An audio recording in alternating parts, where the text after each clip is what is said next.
Good morning, everyone. First of all, apologies. We're a little bit late getting started. We've had some technical issues.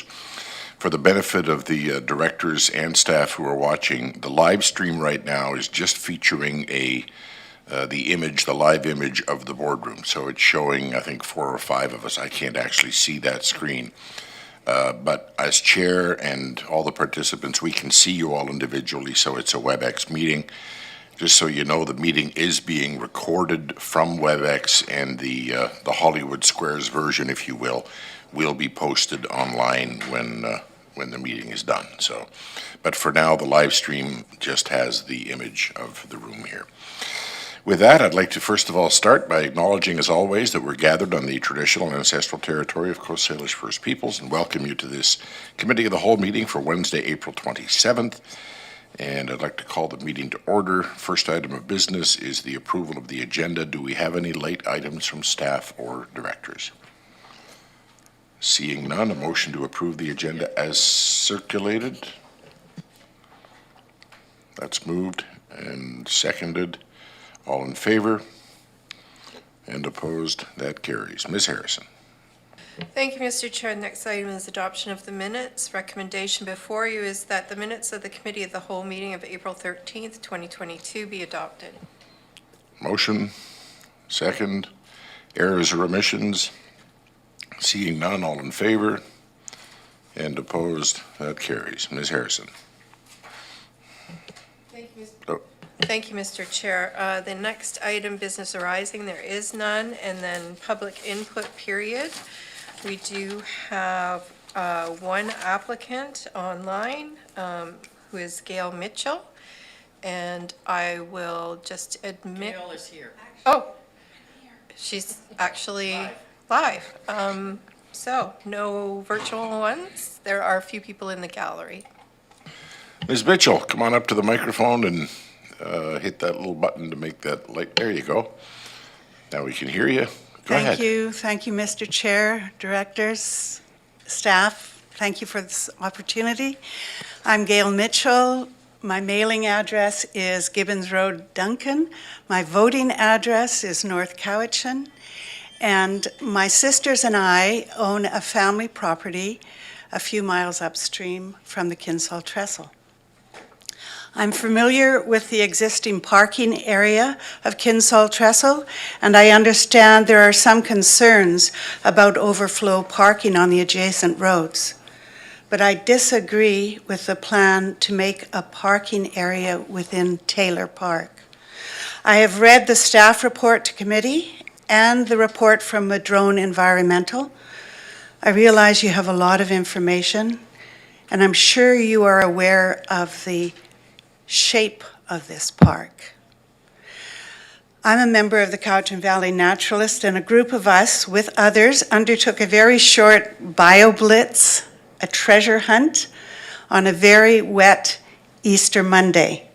This is my field notebook, which has dried out now. Just bear with me, come along with me for a quick walk. We step off the Trans-Canada Trail onto the narrow trail that leads into Taylor Park, a peaceful forest of Douglas fir and western red cedar. We see a spot where our little native red squirrel has pulled apart Douglas fir cones.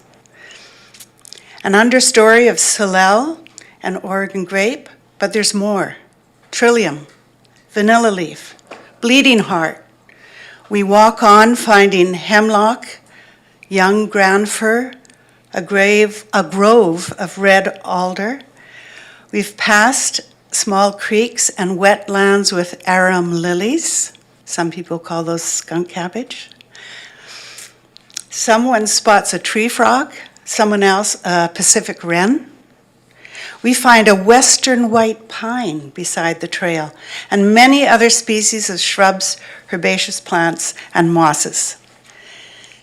Now we're at the spot where the property becomes a narrow panhandle and runs out to a curve on Renfrew Road.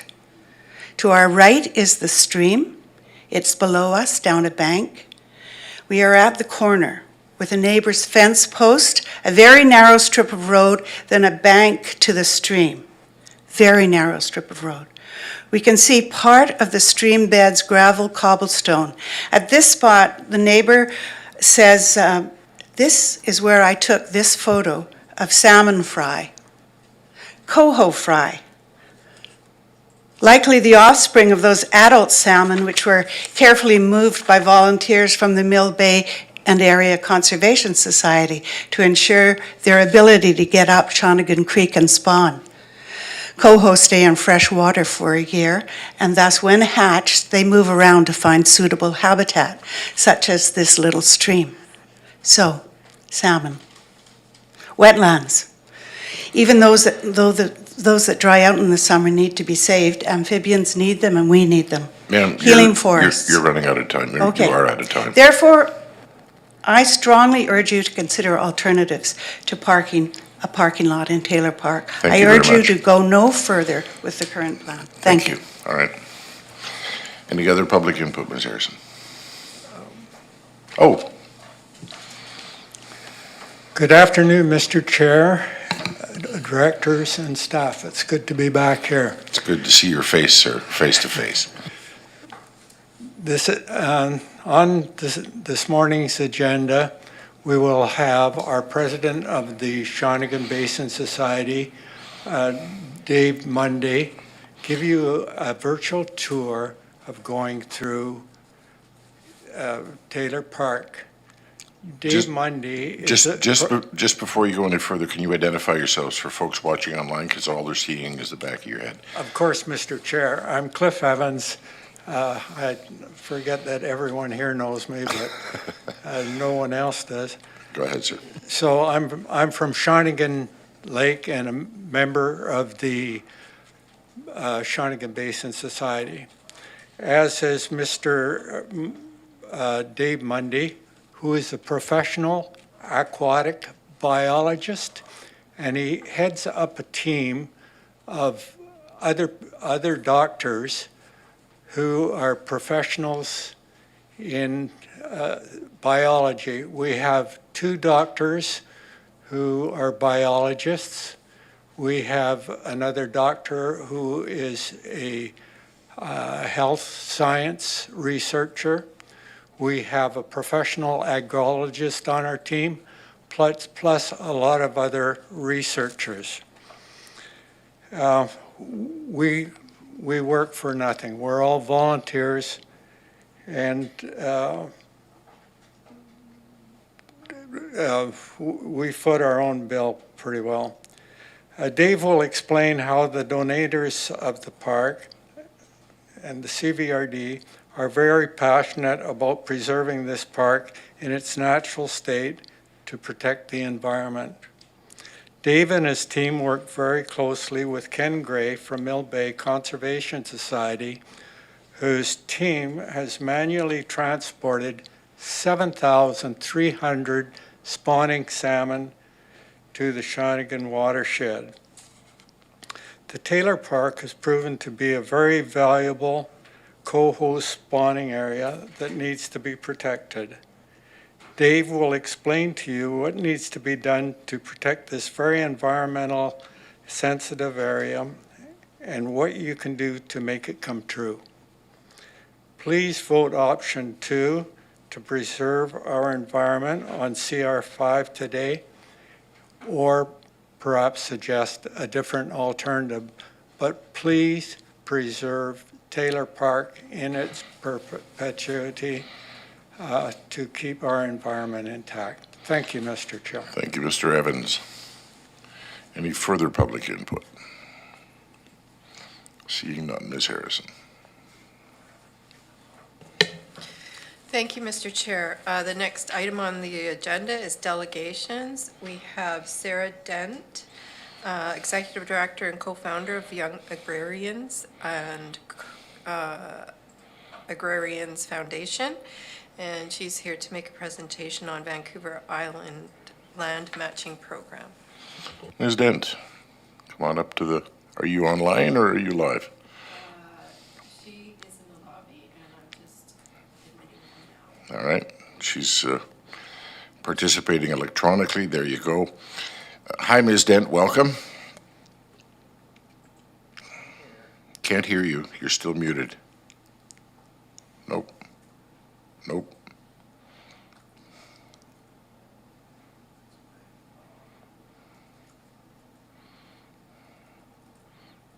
Nope. Your lips are moving, but sorry. Did you test it out before the meeting? Or she could be on now. Oh, she had it. She had it for a second. No, it still shows as being muted.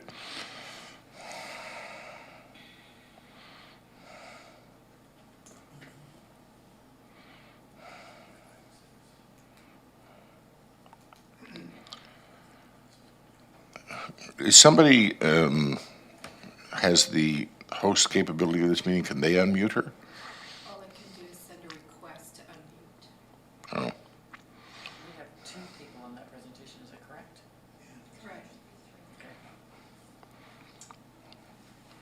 still nothing. I understand there's a second person also. Ms. Martin and Ms. Smith. I don't know. Could I suggest something?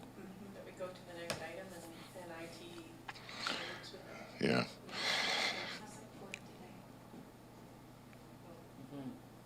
Oh, Or you're, they could log out and then log back. no, no, There we go. there. No, no. It says you're unmuted, but we still can't hear you. Yeah. They could log out and log back in and we could. Yeah. Turn that volume up. Turn her volume up. Maybe turn her volume up.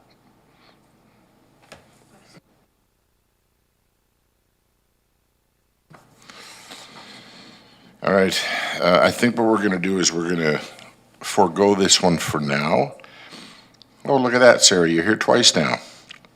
Try that one. Try the second one. Nope.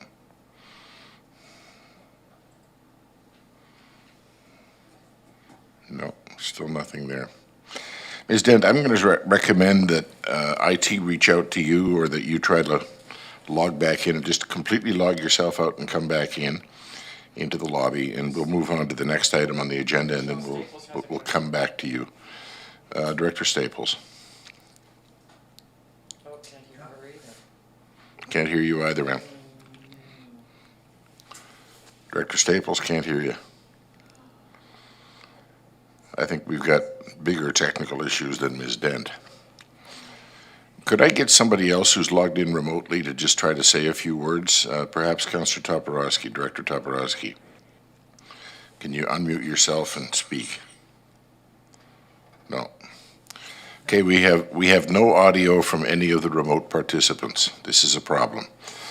I'm going to declare a 15-minute break while we try to get IT back.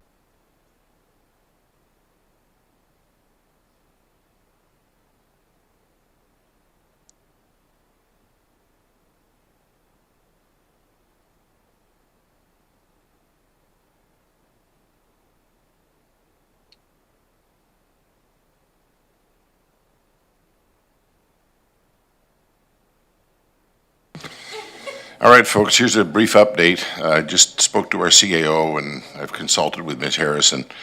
We're going to give this till 10:30 to see if we can get this meeting going. And if, for whatever reason, the technology can't get sorted out by then, we're going to call this meeting over.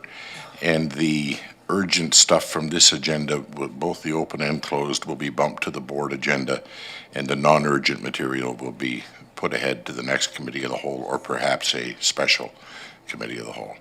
Because, I mean, if we go beyond 10:30, we're going to run out of time with the stuff that's on the agenda today anyway. So that's kind of where it is. Stay tuned.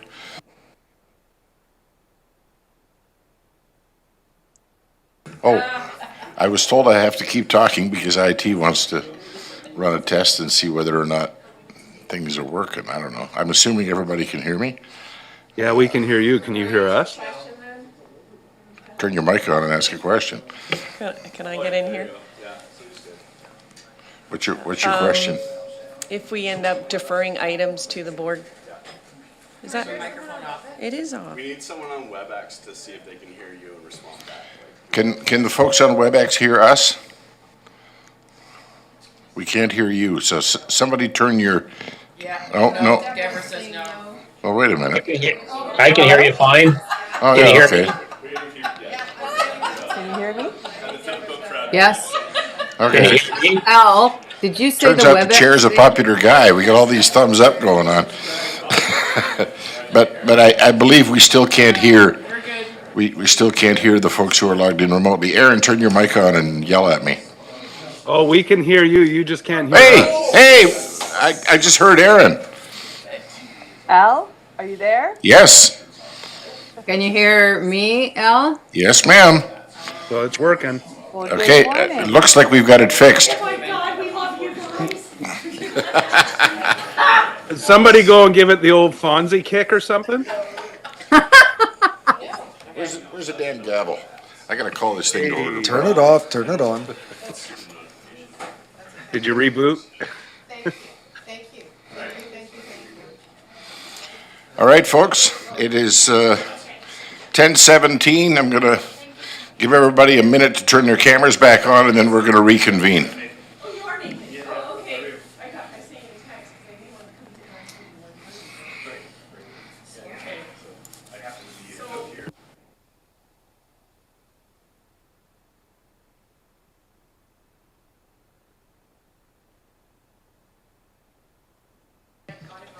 Okay.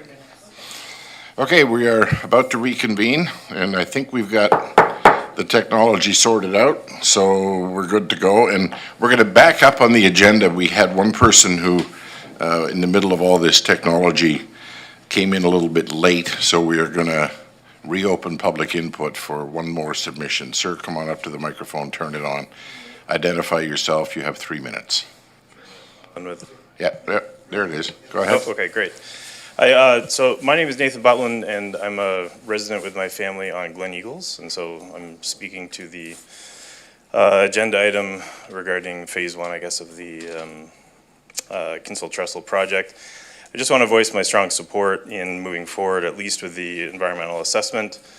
It is a sound scientific process, I think, to get some good information and quality feedback about the impacts, both through Taylor Park. We've lived on Glen Eagles for about a year now, recently moved to the area. The trestle is a great draw to us. We go on the trail all the time, love the park, and the family, we have 3 children, 9, 7, and 3. And I think you've gotten a lot of feedback about the congestion, the traffic, problems on our street make it difficult and frankly not safe for our kids to get down there, even with our supervision, people jostling for parking and various things like that. So just wanted to voice my strong support. I hope the board moves ahead with the phase one consideration. Obviously, we support the whole project from our standpoint.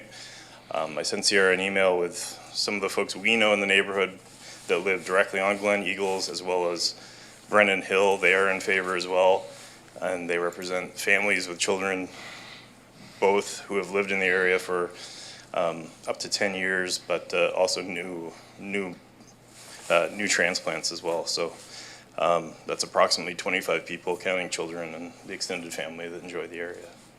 I'd also voice that the parking is not just affects the residents, that's an important piece, but the fact there's no parking, it also affects, is a disservice to the people that want to come enjoy the trestle.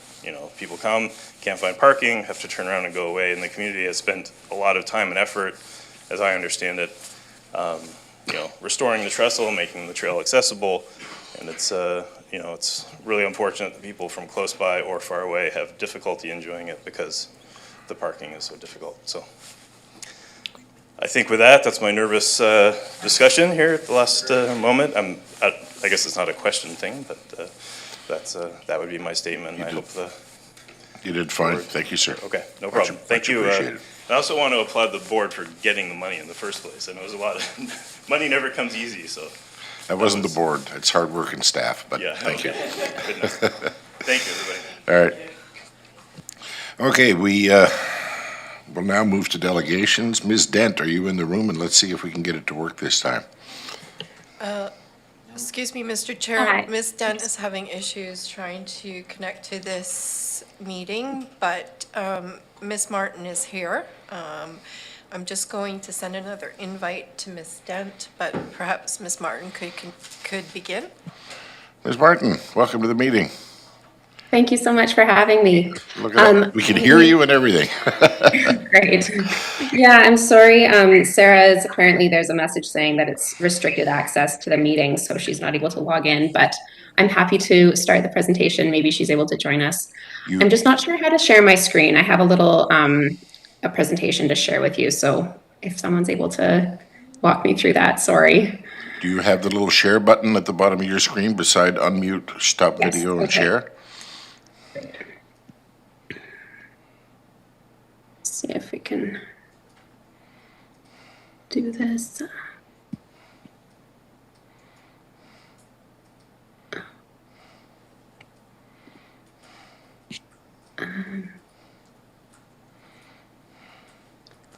It's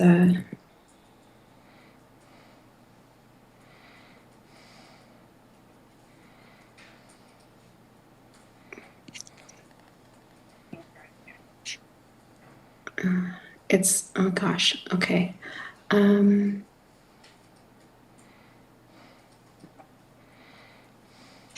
Yeah.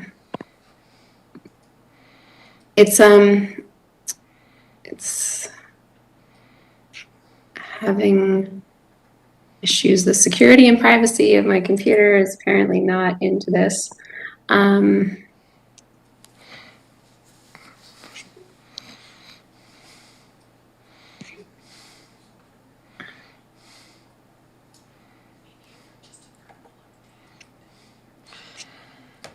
If we can't get the PowerPoint to run, perhaps you could just give us a verbal update. I'm sure you've prepared for this and you know what it is you want to talk about, so.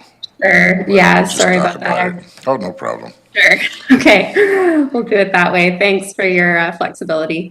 So I'm Asia Jones-Martin. I'm the Vancouver Island Land Matcher. Young Agrarians is the largest resource network for new and young farmers in Canada. We have programming across British Columbia as well as far east as the prairies, Manitoba, throughout the prairies.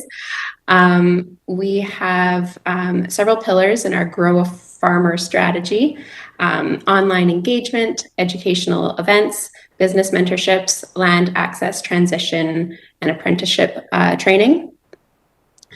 In 2021, YA worked with 2,000 farmers, 1,200 farms, 500 landholders, and 250 organizations.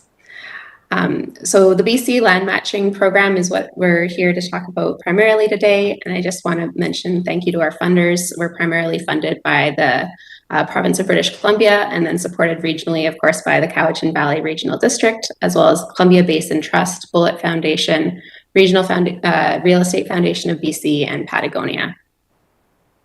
So the BC Land Matching Program has been in the works for I guess since 2016. We launched a pilot program in the Lower Mainland, and then we expanded to other regions across BC in 2018 and 2019. It's been running in Vancouver Island since July 2020. July 2018. I've been in the position since then. Across the province, we've engaged over 4,900 farmers and landholders. We've had 3,800 attendees at 54 land access events. Thousands of UMAP listings, and for over 35,000 acres of land available throughout the province for farming. 1,100 registered participants are in the BC Land Matching Program across the province, and we've just celebrated our 200th match. We're now at 204 land matches across the province on 9,100 acres. And on Vancouver Island, we've actually seen the highest number of inquiries, matches, and participation of any region across the province. We've got 1,500 farmers and landholders engaged, and have finalized 59 matches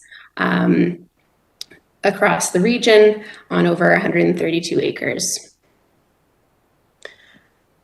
So land matching on Vancouver Island that constitutes about a third of the total BC land matching program matches. In the Cowichan Valley, since July 2018, we've made 19 matches on over 72 acres.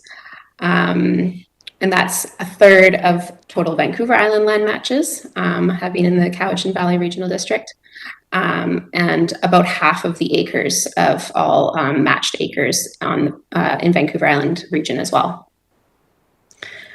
So I've got a little success story of a farmer named Jordan who was matched with land, a small parcel in 2018.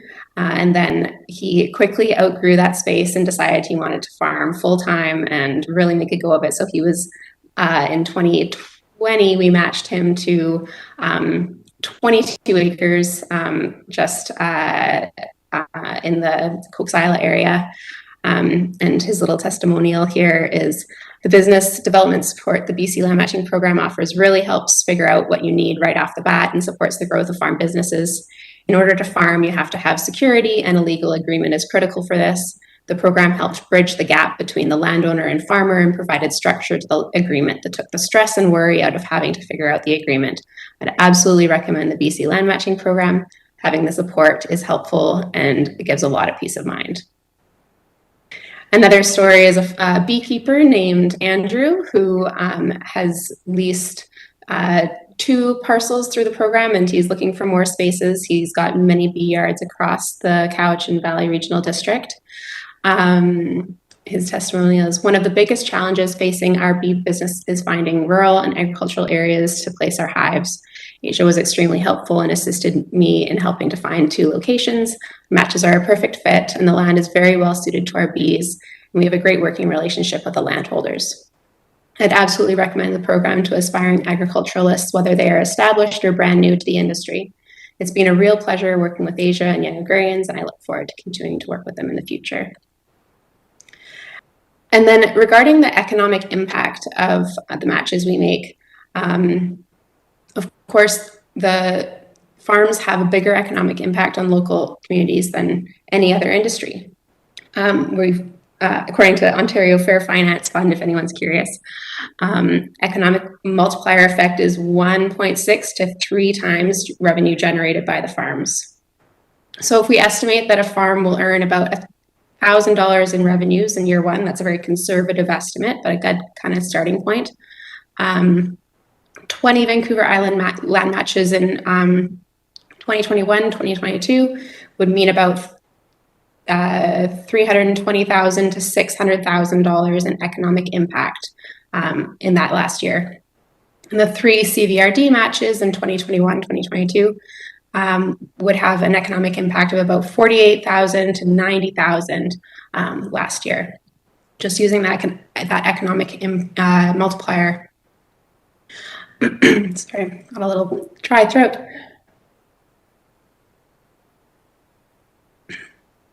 So if annual revenues stay at about $10,000, which generally, of course, they're rising year after year, but if they even just stay at that rate, then the impact of 59 total Vancouver Island land matches, is about $944,000 to $1,770,000 per year. So a CVRD case story, kind of illustrating this, is a 22-acre mixed livestock and market garden operation in Mill Bay, which was matched signed in 2021.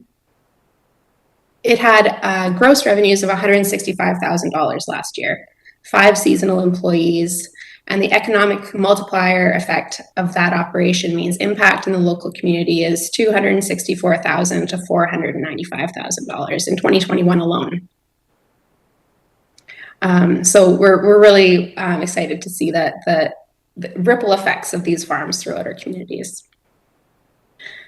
And I also just want to highlight the land events that we host each year. We have land socials outside on farms to connect farmers and landholders who are interested in leasing land through the program to just learn more about the program and to connect with each other. This year we'll be hosting one in the CVRD, as well as one in the Comox Valley, and other farm events throughout the region as well. And then, of course, we also have our land forum, which takes place online in the winter, where there's lots of different workshops and courses where people can learn more about land access, and then also business planning and connections with extension services. We have lawyers and accountants who come in and share their expertise and answer frequently asked questions. As well as the business planning coaching is very valuable and appreciated by participants. So the challenges and opportunities that we're seeing this year: climate change and weather, of course, continue to be significant challenges. We've got another tough season ahead. Apparently, it'll be another hot and dry summer. Inflation and the rising costs of agricultural inputs has been markedly, significant increases, which have been very difficult, particularly, for example, livestock farmers' feed has been going up astronomically. Insurance is another significant cost that's increasing year after year. And then the opportunities we see, COVID-19 restrictions are easing up, which allows for more in-person events and in-person outreach, which everybody is keen to re-engage with. And then housing and changes to the ALR restrictions. What approach is CVRD taking to allow for additional housing? The change to the ALR housing regulations that has happened is so valuable. That change now allows a secondary dwelling on farmland, and so question we could pose here is the CVRD looking to potentially meet that additional capacity that the ALR is allowing? And then we're continuing to build inventory of quality land opportunities.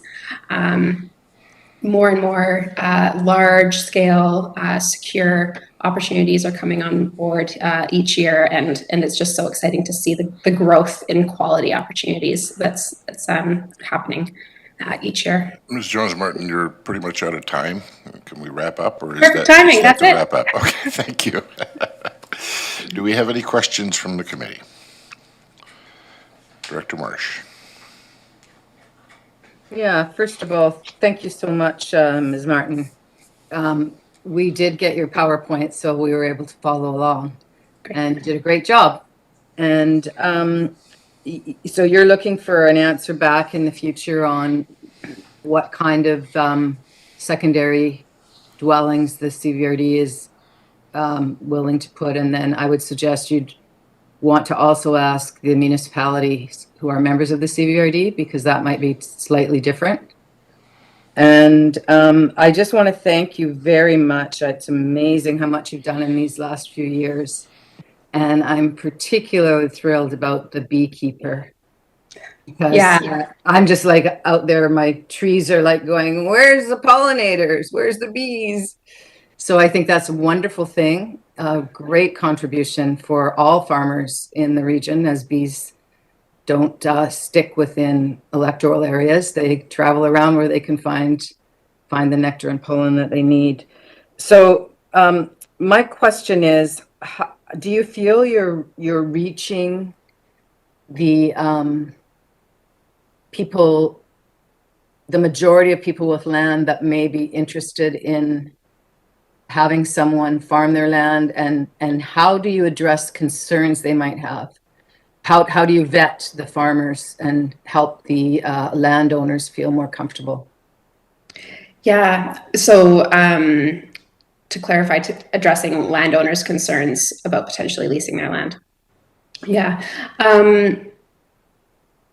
it really depends. I mean, everybody has different concerns, of course, and there's different landowners who are open to different types of operations and levels of experience from farmers on their land. So it really depends on the person, but generally speaking, I mean, of course, a big part of my role is to vet farmers and make sure that they're ready to access land, that they have a significant amount of experience. You know, we always recommend that people have at least a few years of growing experience before looking to be matched to land. And that they've done appropriate business planning. So we have business planning supports within the BC Land Matching Program that I can refer people to for more in-depth support. Melanie Buffalo is the name of our business planning mentor that I refer people to. And then, of course, I'm able to do feedback with people myself and kind of workshop their business plans. And that's a really critical piece. I wouldn't make a match someone to land if they don't have a very clear vision and experience to back it. So, I mean, that said, from time to time, there are landowners who are open to someone kind of coming in and trying something without a huge amount of experience. And so that would need to be part of the conversation, obviously. But the vast majority of matches are people who are very, have the experience and ability to execute their visions. We want to make sure that matches will be sustainable, that they're going to endure year after year and be a productive part of our farming community. Thank you. May I have one follow-up? Go ahead. Chair? Also, Ms. Martin, do you have any connection with the program for woofers? So I'm an aging backyard farmer, but I could imagine if I was an aging farmer, I'd be needing some help about now. So is that an option? And particularly, as you mentioned, with the freeing up of the secondary dwellings, an ordinary person could, well, not that any person could potentially house woofers, I assume, on land that's in the ALR. Mm-hmm. Yeah, we don't have a direct connection with the WOOF network. Of course, I can refer people to that network. We do lots of referrals to WOOF. Soil is Stewards of Irreplaceable Land. That's a great apprenticeship network that people can connect with people through if they're looking for people to work on their farm or, exchange housing for labor, that kind of thing, as opposed to leasing land for someone to start their own farm business. But the BC Land Matching Program is really focused on making connections for farmers who are looking to actually establish a business of their own. We do also have what's now called the garden sharing platform, where people can connect on our website to create more informal agreements, where if someone's maybe just looking for some growing space and it's less business oriented, so that there is a platform through our own networks where people can make those informal connections without necessarily having the business planning side and the support of my support in developing a lease agreement. Oh, thank you. That's good to know. Shemanis is starting such a thing. They might want to use that. Thank you, Mr. Chair. Please, and yeah. thank you. Director Morrison. Thank you, Mr. Chair, and great presentation. I've been following this quite avidly. A couple of quick questions. So just doing some quick analysis of your numbers, it seems like you've got maybe a 1-to-3 or 1-to-4 ratio in regards to your applicants and the number of acres that they ultimately are ending up taking on. And so a couple of things in that we know that the very profitable farms in the region are generally the larger dairy-oriented ones. With the smaller allocations per applicant, are you seeing a change in more intensive, more productive, per hectare or per acre sort of development with the new type of farmers coming on stream? And the other question I'd like to pose in that is, are you seeing any willingness of some of the forage crop producers to be willing to allocate their lands to this sort of newer type of smaller intensive operation? And I think you're doing some of that. So care to share on those ideas? Yeah, thank you. Great questions. It's interesting because, yes, typically the matches we make are smaller scale, more intensive land uses. So very typically we're looking at market gardens. So people cultivating organic vegetables, maybe not certified organic, but, regenerative practices, producing food on, maybe 1 or 2 acres. Matches, of course, range in size, but typically something like 2 to 5 or 1 to 5 is a very typical match size, and people are using intensive production methods. We don't have a lot of farmers looking for huge tracts of land, especially here on the island. Everyone's aware that we're generally looking at smaller parcels, and so I think they've kind of adapted their visions and business plans to fit that. And then to address the forage farmers side of it, those people who are farming already and already have, delegated uses for their land are less likely to reach out to us for, looking for farmers to lease their land to. Most of the landowners who reach out are those who are not actively farming their land. They, own acreage and they want to see it be used for something, which is so wonderful to see, people reaching out, wanting to make use of their land. But generally speaking, I don't think I've ever actually got any inquiries from someone who owns a dairy farm and wants to make a couple acres available to someone for some other use, because if they can hay it all, they will. It would be great to tap into that demographic and get more of that land available for other types of use. Maybe we'll get there with the growing reputation of the program. And I think like those kinds of trends are happening. More and more different folks with larger scale opportunities are reaching out. We have yet to reach the dairy farmers though. Thank you very much. Director Nicholson. Thank you. Great presentation. I really enjoyed it. I have two comments. One is we're in some of our areas. I live in the Cooks Isle watershed, and it's a significant farming community. But we're having real struggle with water and summer issues. And so my question is, how do you take that into account when you're working with landowners and because water licensing and available water for the future is really becoming a real concern? Yeah, absolutely. Planning water use is kind of the forefront of everyone's mind when they're looking at these agreements. And just in terms of my own assessing of land opportunities too, that's kind of the first question. What's the water source? So certainly, we were available to help make sure that people were able to apply for the water licenses if they needed them in time for the deadline. And then, it's something that people have to have open communication around and make sure that there is a plan for sufficient supply for the operation, whether that's well water or, lots of farms are actually on municipal water as well, getting agricultural rates for that, working towards that. Some farms are doing rainwater catchment. There's a couple in the Comox Valley in particular that I'm thinking of that are catching rainwater off roofs for irrigation. So it's definitely something that is more and more, on people's minds, and just it's something we all need to do to plan around.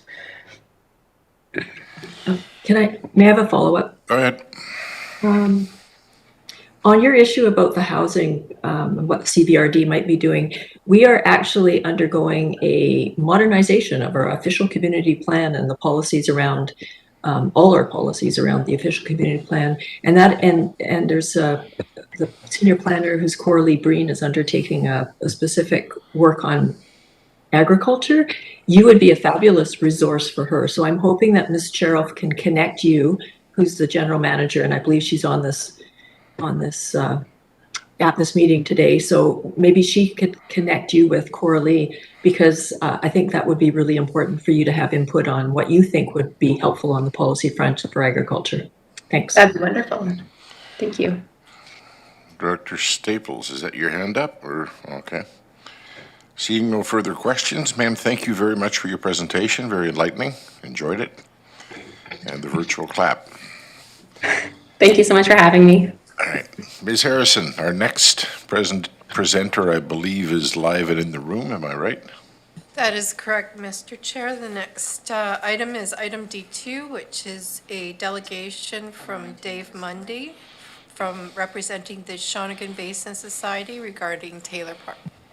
Mr. Mundy, welcome to the meeting. Can you turn your microphone on, please? Oh, hit it again. There you go. There we are. Yeah, we Okay, can hear great, you. thank you. All right, sir. You've got 10 minutes. Okay, so today we have a slideshow.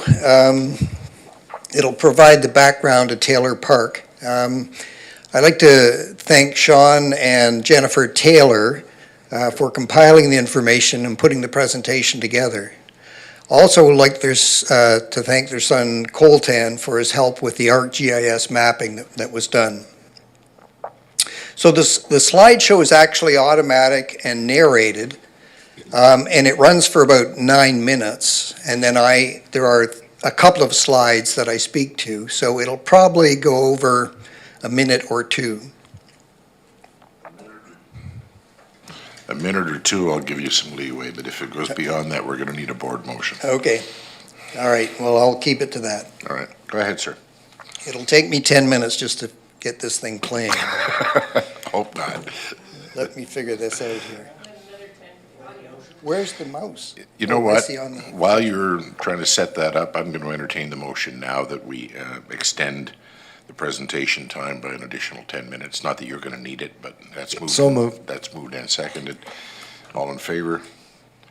All right. Appreciate it. Thank you very much. You've got some breathing room. All right. So this is from the beginning. And as I said, it's narrated. Welcome to Taylor Park. In 2004, 3.825 acres of the 5.27 wetland Taylor Park was donated to the CVRD.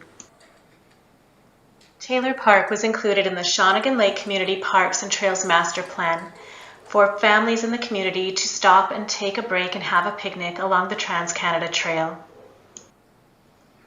On October 28, 2020, although they were unaware of the location of Taylor Park, the CVRD directors voted to accept the Kinsel Trestle Gateway Project grant.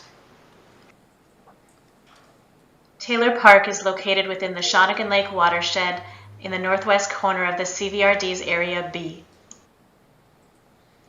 Taylor Park's wetland areas provide water cleansing, CO2 absorption, flood control, water temperature regulation for fish and water storage. Taylor Park's marsh and swamp areas also provide habitat for amphibians and terrestrial animals. Taylor Park's riparian ecosystems provide a unique habitat, food, water, and shelter for many plant and wildlife species. Flowing east on their way to Shawnigan Lake, Taylor Park tributaries support habitats downstream by providing fresh water to the lake and helping to maintain lake water levels and temperature throughout the summer. They also provide habitat to coho salmon, which depend on access to small streams during their early life stages. I can't. After touring Taylor Park, Ken Gray, director of the Mill Bay and District Conservation Society, said that this area is the headwaters for the creek that runs into the west arm of Shawnigan Lake. The creek and its tributaries are coho salmon-bearing streams. The coho come from the salmon enhancement I'm wondering if they're project watching the that presentation. The Mill Bay and District Conservation Society has operated in the Shawnigan Lake watershed since Yeah, 1978. perhaps it's playing in the boardroom. There have but we been no can't see it. The riparian reverse studies of done to earlier minimize any problems. potential damage to fish That's a good habitat in point. this area. Ken demands that the CVRD move this proposed it is project not to higher ground. It's not even Friday the 13th. Okay, we've paused the presentation. I'm hearing some directors with their mics on saying they can't see it. Can you hear the narration? No. So we get the same problem we had before, but in reverse now. I don't know how to pause it either.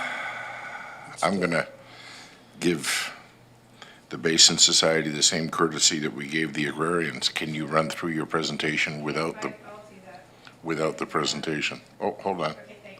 Oh. Mr. Chair, the presentation is coming through on the YouTube feed, so maybe suggest that the directors start it over and watch it on YouTube as opposed through WebEx. Excuse me, Mr. Chair. It's just a little matter of sharing the screen, so I'll do that and we can start over, okay? Oh, okay. Thank you. Again, it's a technological issue at this end. All I want to know is it something I did? No. Okay.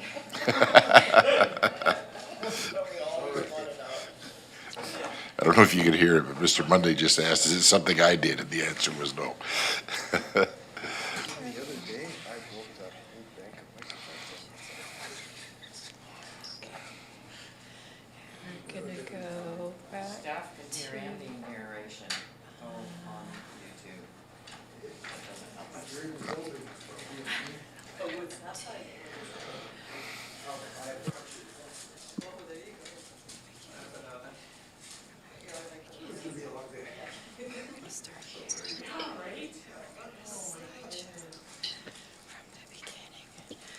Welcome to Taylor Park.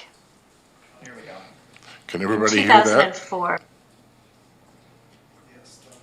I see thumbs up. Okay, proceed.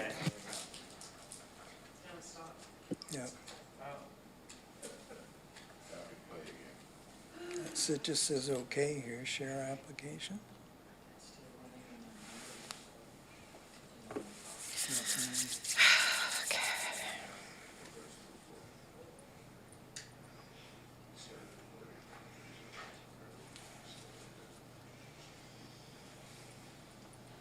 These hybrid meetings.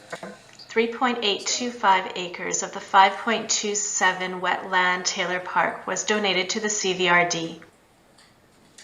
Taylor Park was included in the Shawnigan Lake Community Parks and Trails Master Plan for families in the community to stop and take a break and have a picnic along the Trans-Canada Trail. On October 28, 2020, although they were unaware of the location of Taylor Park, the CVRD directors voted to accept the Kinsel Trestle Gateway Project grant. Taylor Park is located within the Shawnigan Lake watershed in the northwest corner of the CVRD's Area B. Taylor Park's wetland areas It would provide seem, water Mr. Chair, that we cleansing, can see it, or at least CO2 I can see it, but I don't hear flood it. control, water temperature Yeah, no regulation audio. for fish and water storage. Taylor Park's marsh and swamp areas also I did, provide however, hear it on habitat for YouTube when I had a amphibians peek. and terrestrial animals. Taylor Park's riparian ecosystems provide a unique habitat, food, water, and shelter for many plant and wildlife species. Flowing east on their way to Shawnigan Lake, Taylor Park tributaries support habitats downstream by providing fresh water to the lake and helping to maintain lake water levels and temperature throughout the summer. They also provide habitat to coho salmon, which depend on access to small streams during their early life stages. After touring Taylor Park, Ken Gray, director of the Mill Bay and District Conservation Society, said that this area is the headwaters for the creek that runs into the west arm of Shawnigan Lake.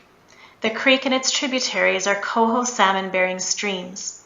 The coho come from the Salmon Enhancement Project that the Mill Bay and District Conservation Society has operated in the Shawnigan Lake watershed since 1978. There have been no riparian studies done to minimize any potential damage to fish habitat in this area.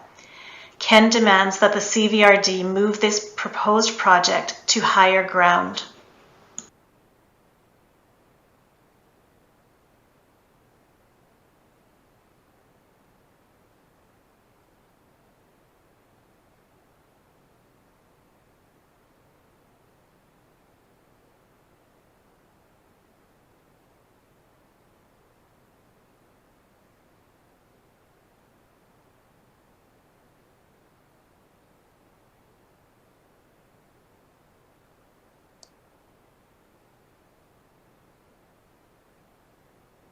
On February 22, 2022, the CVRD released a press release detailing their plans to turn Taylor Park's environmentally sensitive wetland area into the Kinsel Trestle Gateway Project There's no parking audio, lot, with and plans the for pictures are 100 really plus car small. parking, bus turnaround, and washroom facilities. We're aware of that. There's nothing we can do. Please just follow along in the Claimed that PowerPoint best you 100 can. plus car parking lot for the Kinsel Trestle was necessary due to what they said was an increase in visitor traffic. However, the December 2021 Area Director report reported that the CVT Kinsel Trestle had only increased 10% from 2019 to 2021, which was the second from the bottom as far as increase in visitors to the park. Information presented at the March 2, 2022 information session contradicted previously reported information. Taylor Park's Panhandle access path on unstable fill is between a private property line and a fish-bearing stream. The distance between the private property line and the fish-bearing stream is just under 4 meters. On March 2, 2022, CVRD staff stated that for the parking lot access, the panhandle requires 5 or 6 meters for 2 lanes. Shawnigan Lake's Fire Chief, Keith Shields, has said that if the proposed roadway is 5 meters, he strongly opposes the project. This width does not give enough room for the size of fire trucks and any outgoing traffic if there is an incident in Taylor Park. When given a chance to express their concerns, over 1,000 residents have signed a petition to protect Taylor Park from being turned into a parking lot. According to Sierra Acton, Area B Shawnigan Lake Director, in the March 2022 Shawnigan Focus, it is her role to support the vision of the community and address the concern of the residents. The residents have concerns about this project. Community residents stand together to protect Taylor Park. Taylor Park is an oasis for hikers, horseback riders, and families. It's an integral part of the forest and stream lake system in Shawnigan Lake, a protected habitat for fish, birds, and animals, and an environmentally sensitive wetland area. Taylor Park is not an appropriate location for a parking lot due to the imminent irreversible damage that the construction would do to the ecosystem habitat, due to the financial costs to taxpayers and neighboring residents, due to the accessibility issues to the Trans-Canada Trail and the Kinsel Trestle, due to the fact that there are better alternatives for parking that are currently available, especially if proper signage was installed, and due to the unsuitability of the panhandle into the Taylor Park area.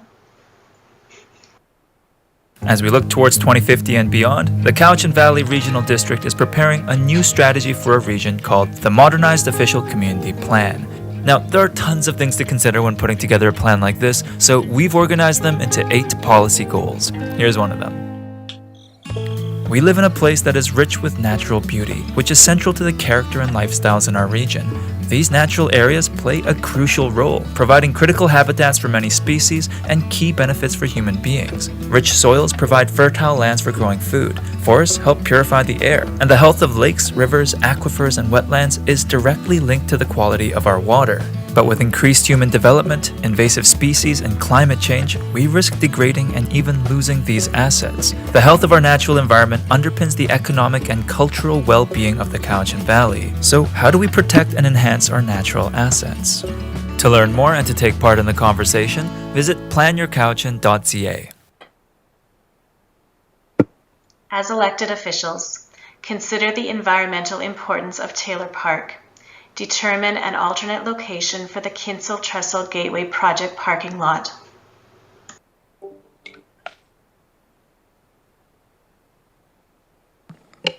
Okay, that's the automated portion of the PowerPoint. There's just a couple of slides here. One is, this shows the wetland features or the water features in Taylor Park.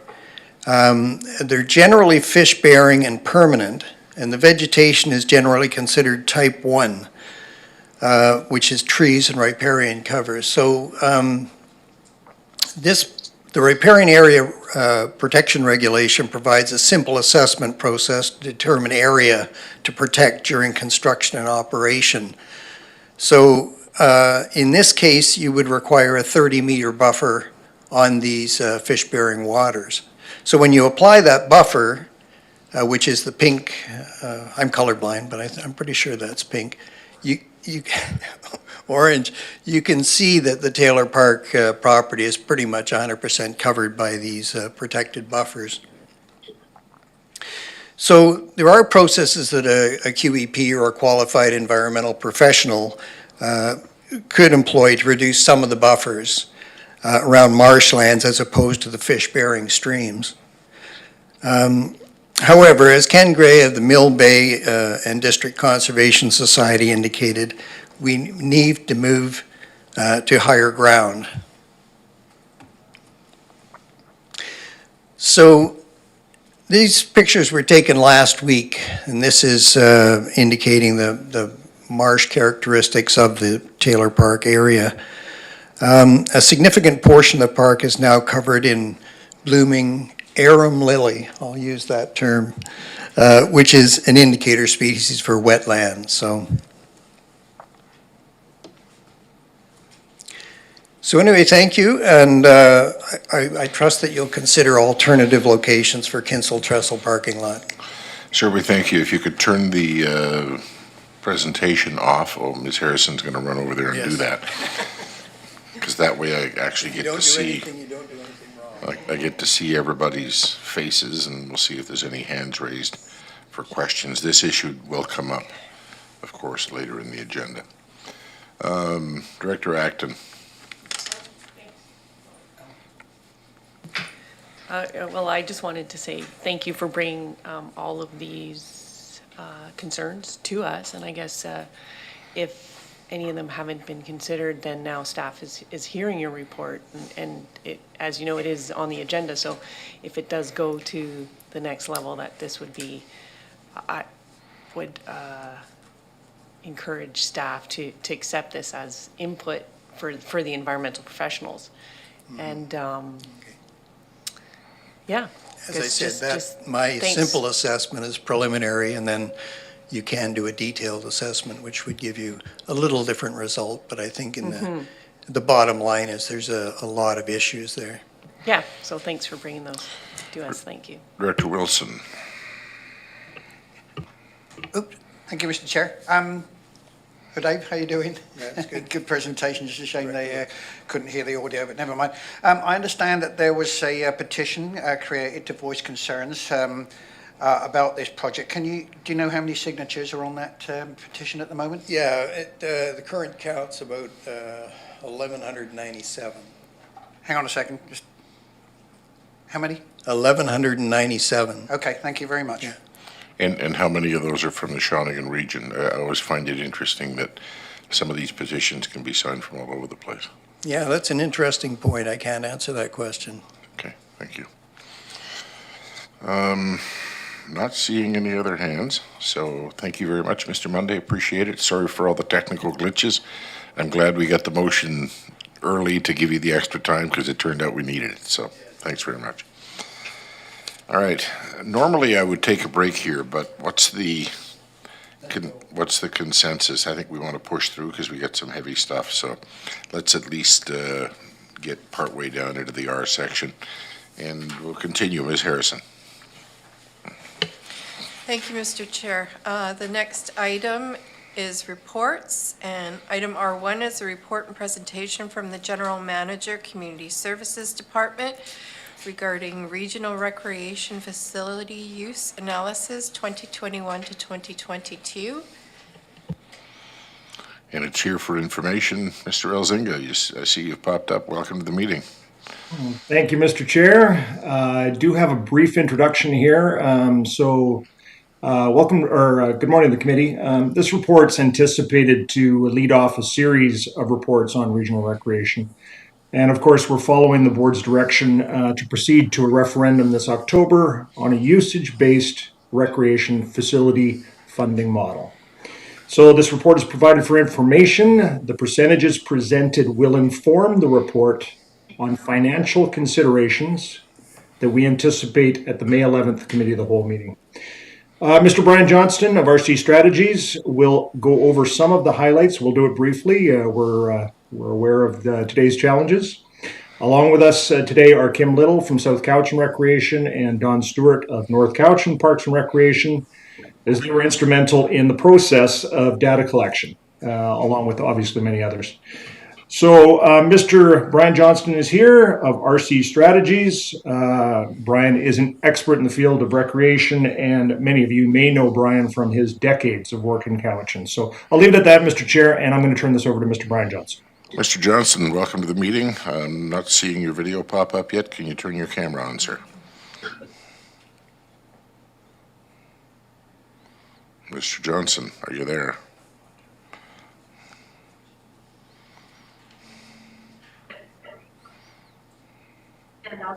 There's a button at the bottom of your screen that says start video. I'm not trying to be obtuse, but I'm trying to help here.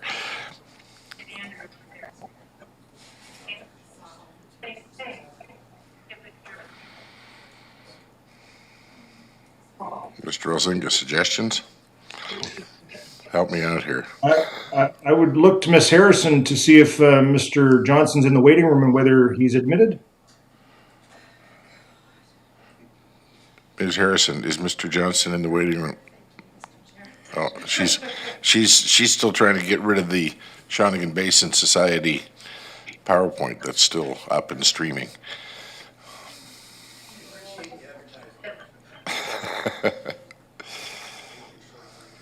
Mr. Chair, I do think He should be in the meeting now.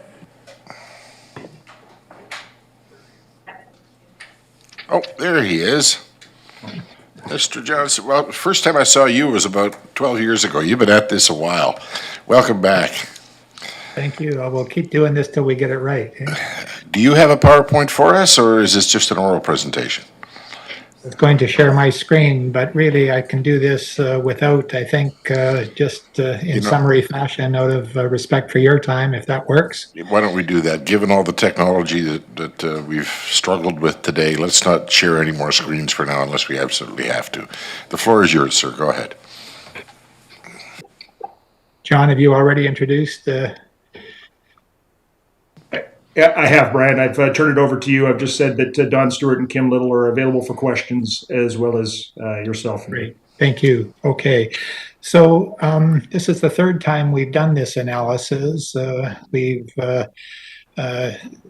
completed it just at the end of March for this third time. Each time we do it, the information gets a little more complete and a little bit more accurate. We've collected data for 9 regional facilities, and we've netted out the outside uses with residents outside the CVRD, and also uses with residents on reserve within the CVRD. And we're left with all of the jurisdictions, and we've separated one of the jurisdictions, electoral area G, into islands and Saltaire. And so we've got 14 different kind of jurisdictions and 9 separate facilities, and all of the uses have been kind of summarized, and we have not only the uses for this time around in 2021-22, but also we've averaged them on a separate kind of line on each of our tables in the report with the 2017 data, so that we can get an average of the last 2 times.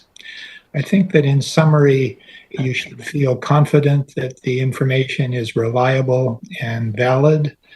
I think we had problems with 2 facilities that I would draw your attention to, but otherwise we feel quite confident that the information has exceeded your request that it be accurate to within plus or minus 3% 19 times out of 20. We think it's accurate to within plus or minus 2%. But the 2 facilities we had some concerns with, the first one was the Sportsplex. It's so little use of that, both on a drop-in basis and on a sport group rental basis, happens during our study period, that we had relatively little data in that case. And so it's much harder to say that that meets our standard of data accuracy in that one facility, just because the information we collected, because it was wintertime and inclement weather, and most of the use happens on that site in the summer, it was a bit more challenging. We did compare what we got with the time before, and it's almost the same. And so based on that, I think you should feel comfortable you could use the data. It's just harder for us to say that statistically it's within plus or minus 3%.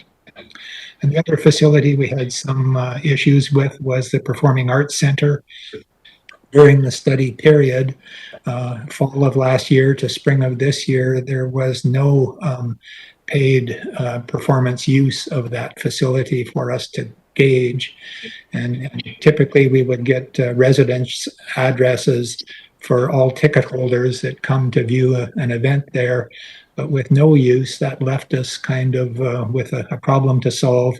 So we went back to 2019 and we got the last pre-COVID use year, and we got that data and we summarized it and we compared it with the 2017, and again it was almost exactly the same.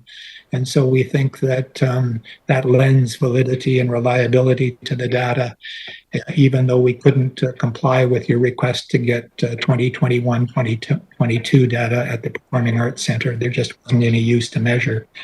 So with those two caveats, and I think even those you can rely on the data, we're quite confident that you've got a good basis to make your decisions that you want to make about moving forward, relying on the proportion of use for each of the 9 facilities that comes from each of the 14 jurisdictions.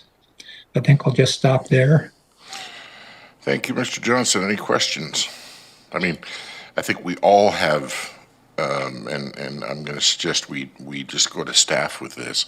We all have questions of, when you put it all together, how many people from area A are using a facility in area D or whatever, and what's the net impact on my municipality or electoral area.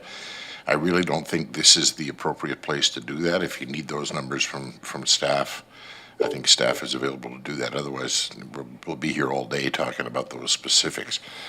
So, if we could get sort of more general questions about the survey and the process, and I see Director Smith has her hand up.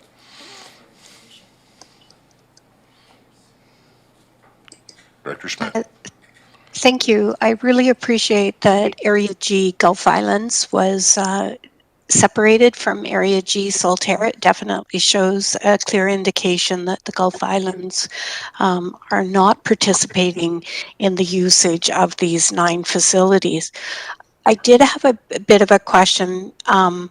Looking at the group's usage, quite a few of them, I'll just use Fuller Lake for example, 11 out of 17 didn't provide their information for the addresses, which is 65% of the groups didn't provide that information.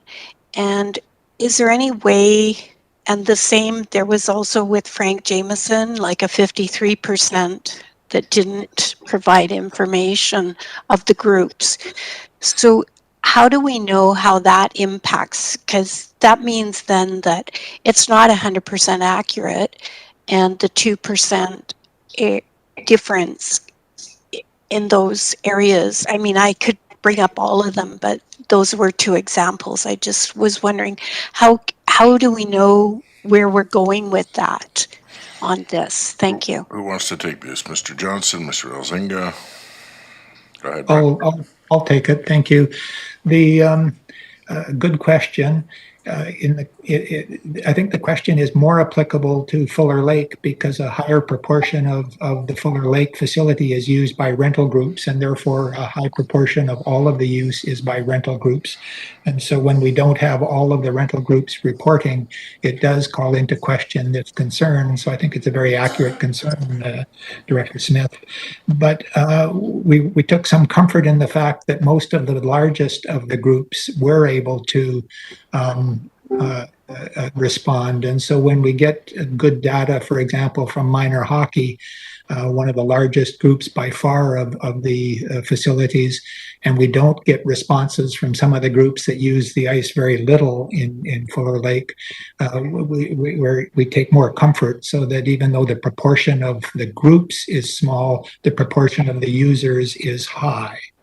Now that also applies at Frank Jameson, but again, it's less applicable there because so much of the use of Frank Jameson is by drop-in and program uses, much more so than at Fuller Lake. All right. Thank you, Mr. Johnson. Follow up, Director Smith. Just a follow-up, I noticed at Fuller Lake there was a Ladysmith Lightning group.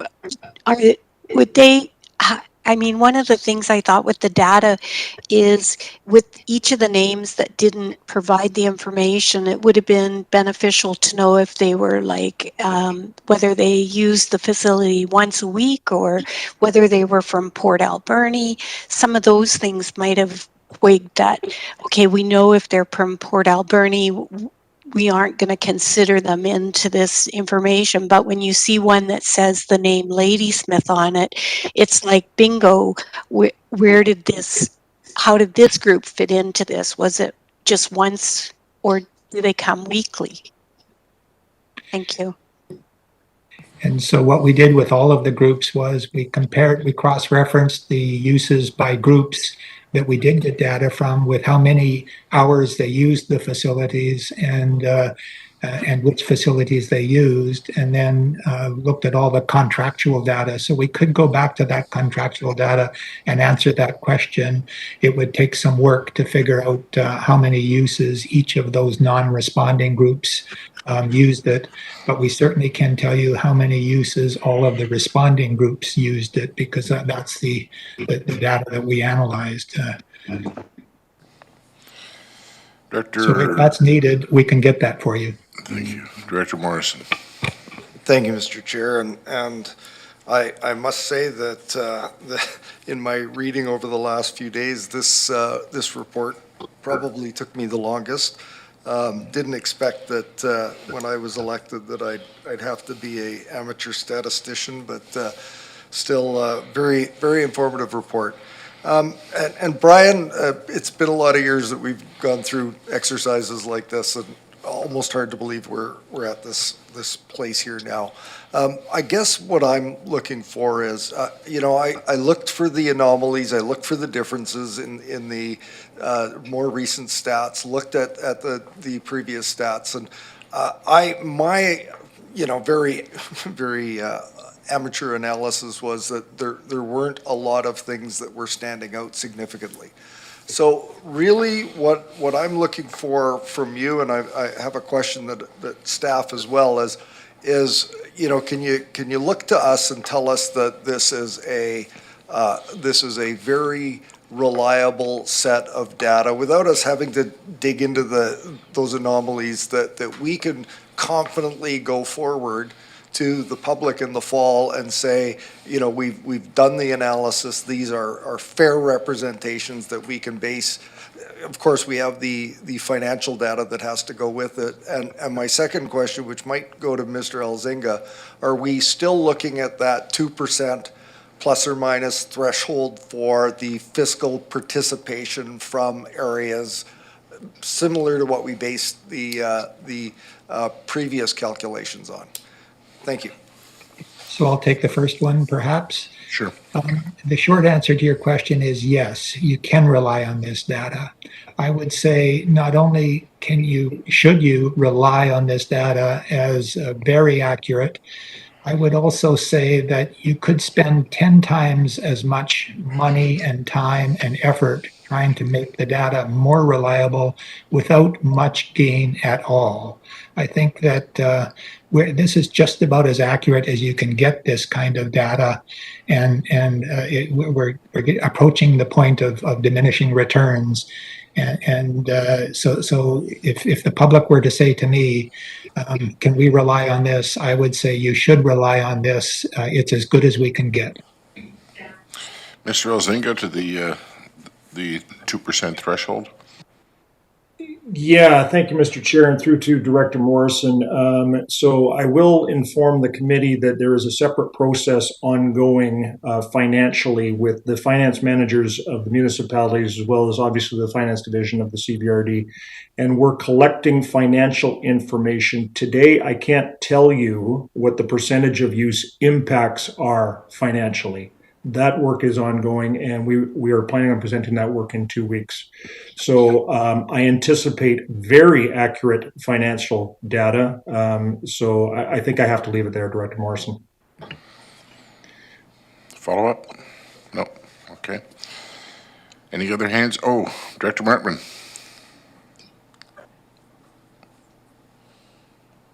Thank you. And I'm not sure who will answer this question, but I appreciated the report. It allowed me sort of to follow the linkages about the data. The one linkage I wasn't sure about was about, I think it quotes a couple of times where it says 100% reliable data source records the addresses. And then it talks about that goes to the CBRD, and then the CBRD to GIS analysis of those addresses. I'm not familiar with how that occurs to ensure that it's within the electoral area or outside one. Mr. Johnson? So when data was collected for program registration and advance registration for drop-in times, it had to go through your standard software package, the Perfect Mind package that all of the jurisdictions are using consistently. And so we have a single way of collecting data, and it requires an address in order to use the facility. And we took all of those addresses, any that were filled in incorrectly. For example, if someone got a digit wrong in their address just as they were registering or something like that, got kicked out, and all of the remaining data was sent to the GIS department at the CVRD, which can accurately separate an address into which jurisdiction within the CVRD it belongs. And then that data came to us for analysis. So when I say 100% accurate, it virtually is as good as it can be. It's not a sampling in a population with a confidence level. It's sampling the entire population. It's getting all of the data, not just a sample that you make inferences from. That's why I would call it the 100% accurate data, as opposed to some of the other data was just a sample of drop-in data. And we used surveyors to try and gather that. And we took a portion of the remaining drop-in that wasn't pre-registered and tried to get that through a survey mechanism. And that does have a statistical confidence level attached to it. And it's less than perfect. Does that answer the question? Mr. Elzinga, and then Ben's got a follow-up. Mr. Chair, if I may, through to Director Martman, I'm just going to add to Mr. Johnston's comments that Kim Little is our expert on the Perfect Mind software, and she has spent significant time on any necessary corrections to the data. If there was a missing digit, she herself and her team at Kerry Park took on a lot of that responsibility to increase the accuracy of the data before it was sent to GIS. All right. Director Martman, follow-up, and then I've got Director Acton.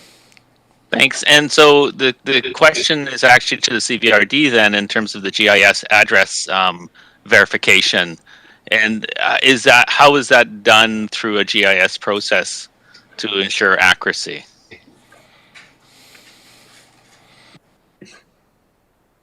Mr. Chair, if I may, if Kim Little is actually on the call, if she could maybe respond to that, she's the one that handled that process. Kim? Ms. Little? Yes, thank you. So what I do is I create an Excel spreadsheet with all of the addresses. So I can use Couch and Aquatic Center as an example. I sent them 45,000 addresses of visits for the pool between September and March. And that's just one example. And then when that goes to GIS, they run it, and I'm not exactly sure what they compare it against, but they run it through their system. And it populates, they pick up all the addresses, and it populates which area they live in. So North Cowichan, Town of Ladysmith, all the electoral areas, and including some other areas like Nanaimo Rural. And then if it's an area that's outside of our area, it says other or it's blank. So all of the blank addresses that came back, we actually looked at to ensure that nothing was missed. And like Mr. Elzinga said, there was some addresses where maybe a name that is two separate things was put together. I'm trying to think of an example. Baden Powell Road, I think, is one. Sometimes people would put that name together when there needed to be a space between it. So we did go through those ones and clean those up, and GIS provided us the proper information. So hopefully that helps clarify how that process happened. Director Acton. Thank you, Mr. Chair. I understand today we're talking today, is it echoing? Yeah, it is. Is your speaker on your computer? No? Go ahead, try again. And I understand today that we're talking about the percentage of uses, and I looked at them. I didn't take a lot of time to try and find some anomalies. So, but what it's bringing up is questions on what other conversations are we going to have as electoral areas. I'm concerned about, I don't think Area B, I'm not concerned about the financial for this moment right now, but I am concerned about how electoral areas are going to be, someone has their speaker on, maybe? How electoral areas are going to be in the future tied into this. So for example, did some of these facilities come into existence where electoral areas perhaps weren't even consulted, and then now we're brought into it, and we haven't clarified the ongoing financial side of it, and we could be adopting facilities that have aged a lot. And I'm also very concerned about the commissions. The structure has not been clearly defined, and as far as the community feels, I don't feel like they want to change the structure of the commission at all at this time, and to welcome new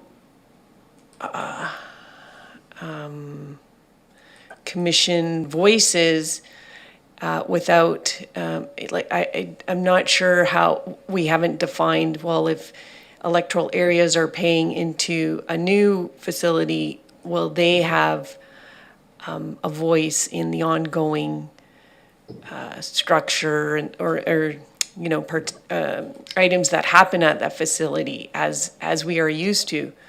Because we wouldn't have a voice at the tables that are making decisions over there. So, I think it's a really, the broad idea of being equitable is totally, something I'm in favor of.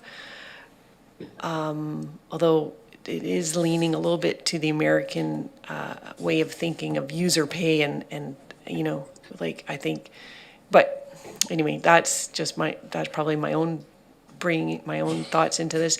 But just how those other questions, I hope they're going to be coming to this table, because at the moment I don't feel comfortable going to my community and saying, yes, I think we should be participating in this, and it's going to be great for us, because I can't see the community involvement and input that they like to have, and that we need to have in our communities. Thank you, Director Acton. Just a brief clarification, and I think I've got this right, and I'll go to Mr. Elzinga. You referenced, some of the facilities are aging. This is, if this plan for the regional recreation is implemented, this covers operational, not capital improvements and not capital debt, correct? That was always my understanding. Am I wrong, Mr. Elzinga? So, Mr. Chair, I think I'm. Oh, we had you, then we lost you. Yeah. Mr. Johnson's been involved in previous studies with staff and with the board. And so in, I believe, 2019, Mr. Johnson brought forward a report on assumptions and principles funding. So to speak to your point, Mr. Chair, the assumption and principle around capital and replacement is for existing infrastructure. So included in the regional recreation funding model would be the replacement, of infrastructure you have today, whether it's a roof on Fuller Lake, whether it's cladding on Cowichan Lake Sports Arena, etc., but would not include an expansion of service. And I believe the example that Mr. Johnson used was if a facility decided to have an extra ice sheet, that would be on the potential partners for construction and or debt costs. So that would be outside of that model. So it'd be outside of the regional rec model. Outside of the regional rec model. And so that's why some of the finance managers are struggling with some of that, with that two-pronged approach, I guess, at this point. And that's why we're pulling together some data for your consideration. The staff are working under the direction of the board. And so the board has provided staff the direction on a usage-based model. The board has already approved that the governance, if this is successful, would be by the board in the future. So that question really has already been answered. And then as for going to the community, legislative services, financial division, as well as communications have been meeting regularly to go through this process. So we're starting with the facility use statistics. We anticipate the financial impact next. And then obviously the legislative referendum information function establishment bylaw coming after that.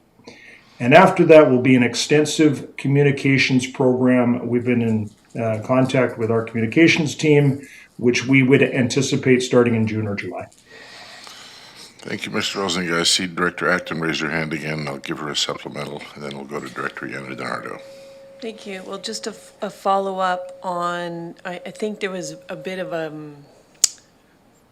gray area in items, like you said, in expansion.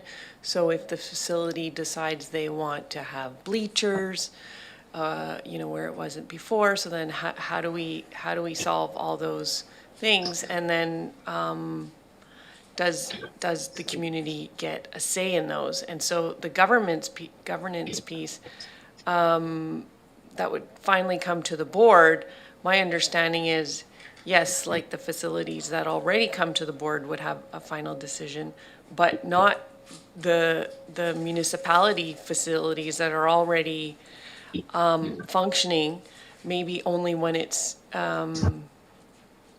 like the community would not have a say on the full development, whereas I guess if it's either that I'm unclear on how that would work, and then you also mentioned where would the commission stand? And to me, we haven't solved that question. Point of order, Mr. Chair. Yes. I think these are perfectly valid questions, but we're here to receive a statistical report on the material that's been presented, and we could be hours here, and we're already short of time. If we could keep it to the topic. No, fair enough.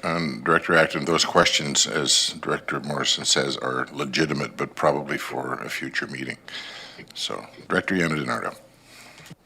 Thank you, Mr. Chair. Through you to Mr. Johnson, Mr. Elzinga, and Ms. Little, I'd like to really thank you. I know I've said it many times, sitting at this board for a few years, this is something that we have all been working on and all looking forward to, and I appreciate all the hard work that everyone's done to clarify this and get it clearly to us. So I just wanted to thank you. All right. Director McGonigal. Oh, Director Smith first, and then McGonigal. I'm sorry. Director Smith, yeah. Director Smith and McGonigal. Director McGonigal hasn't spoken, so I'll wait until he's finished. Thank you. Oh, aren't we all polite today? Director McGonigal, Thank you very much, Director Smith. I appreciate you yielding to me. I was going to say we have agreed previously as previous boards and this board on the facilities mentioned, and the gathering of the data is the important part. The consistency in the data collection is similar to the previous entity, and that is the numbers that I'll be looking forward to. The further discussions will be long and cumbersome, but they will be needed. But currently, I like the consistencies in the numbers and the collection. So thank you. Director Smith. Thank you. I also sort of would like to echo a few things that Director Acton, yes, we are here to receive the data, and the report is very thorough, and I do like looking at data and picking through it, so I might be pickier than maybe some of the others because I read very in depth on these things. So even though we're not discussing it today, I remember in a previous conversation that the Cowichan Lake amount included Honeymoon Bay Hall, Missachi Hall, Yubo Hall, and Centennial Hall. And so when we move forward... Point of order, Mr. Chair. Yes. Same point. No. Same point. You're right. We're not discussing that today, Director Smith. I know, but I feel that we need to say, how are we fitting this in? Was that data part of that? Those the data that discussions was and collected? those discussions in terms of those financial breakdowns will be held, just not today. We're here to look So at we're here to look at usage, not dollars. Okay, so at our next meeting, we're going to look at dollars. Yeah, at a subsequent meeting. I'm not sure. I think staff mentioned it'll come up at the next meeting. They're doing that analysis now. So we will drill down into those numbers then. And given how pressed we are for time, I'm going to rule you out of order if you want to keep going down that road. If you got something else, go ahead, but I'm not trying to be difficult. All right. Any other hands? Mr. Johnston, thank you so much for all the work you've done. This has been a very long road, as some of us who've been here a while know. Much appreciated, and we look forward to the subsequent staff report that's coming on the financials and some of the other concerns that some directors have raised. Thank you all. Thank you, and good luck. Thanks. Ms. Harrison. Thank you, Mr. Chair. The next item on the agenda is R2. It's the report from the Finance Division regarding the 2023 budget calendar. And there is a recommendation before you. Would you like me to read it? Please do. Recommendation before you is that it be recommended to the board that option 1 of the 2023 budget calendar as attached to the Finance Division's report to the April 27th, April 28th, 2022 Special Committee of the Whole be approved. That's not the correct rec. No. It should be as... The Wednesday, April 27th Committee of the Whole. Correct. Right. And Director Wilson has indicated to me he wants to make that motion, seconded by Yanni DiNardo. Any questions? Seeing none, all in favor of the motion? And opposed? Motion carries. Ms. Harrison. Thank you, Mr. Chair. The next item is R3, and it's a report from the Finance Division regarding the 2023 budget process feedback. And this report is for information. And thank you to staff for that one, and thank you for everybody who participated in the survey. We've all seen the feedback. If anybody has any feedback to the feedback, I'll entertain hands now. Seeing none, we'll move on to the next item. Ms. Harrison. Thank you, Mr. Chair. The next item is R4. It's a report from the Finance Division regarding the 2023 budget direction. And there is a recommendation before you. Would you like me to read it? Please do. Recommendation before you is that it be recommended to the board that the total requisition increase target of 5.0% be set for the 2023 core budget. Somebody want to move that? Moved by Yanni DiNardo, seconded by Director Marsh. Discussion. Director Smith.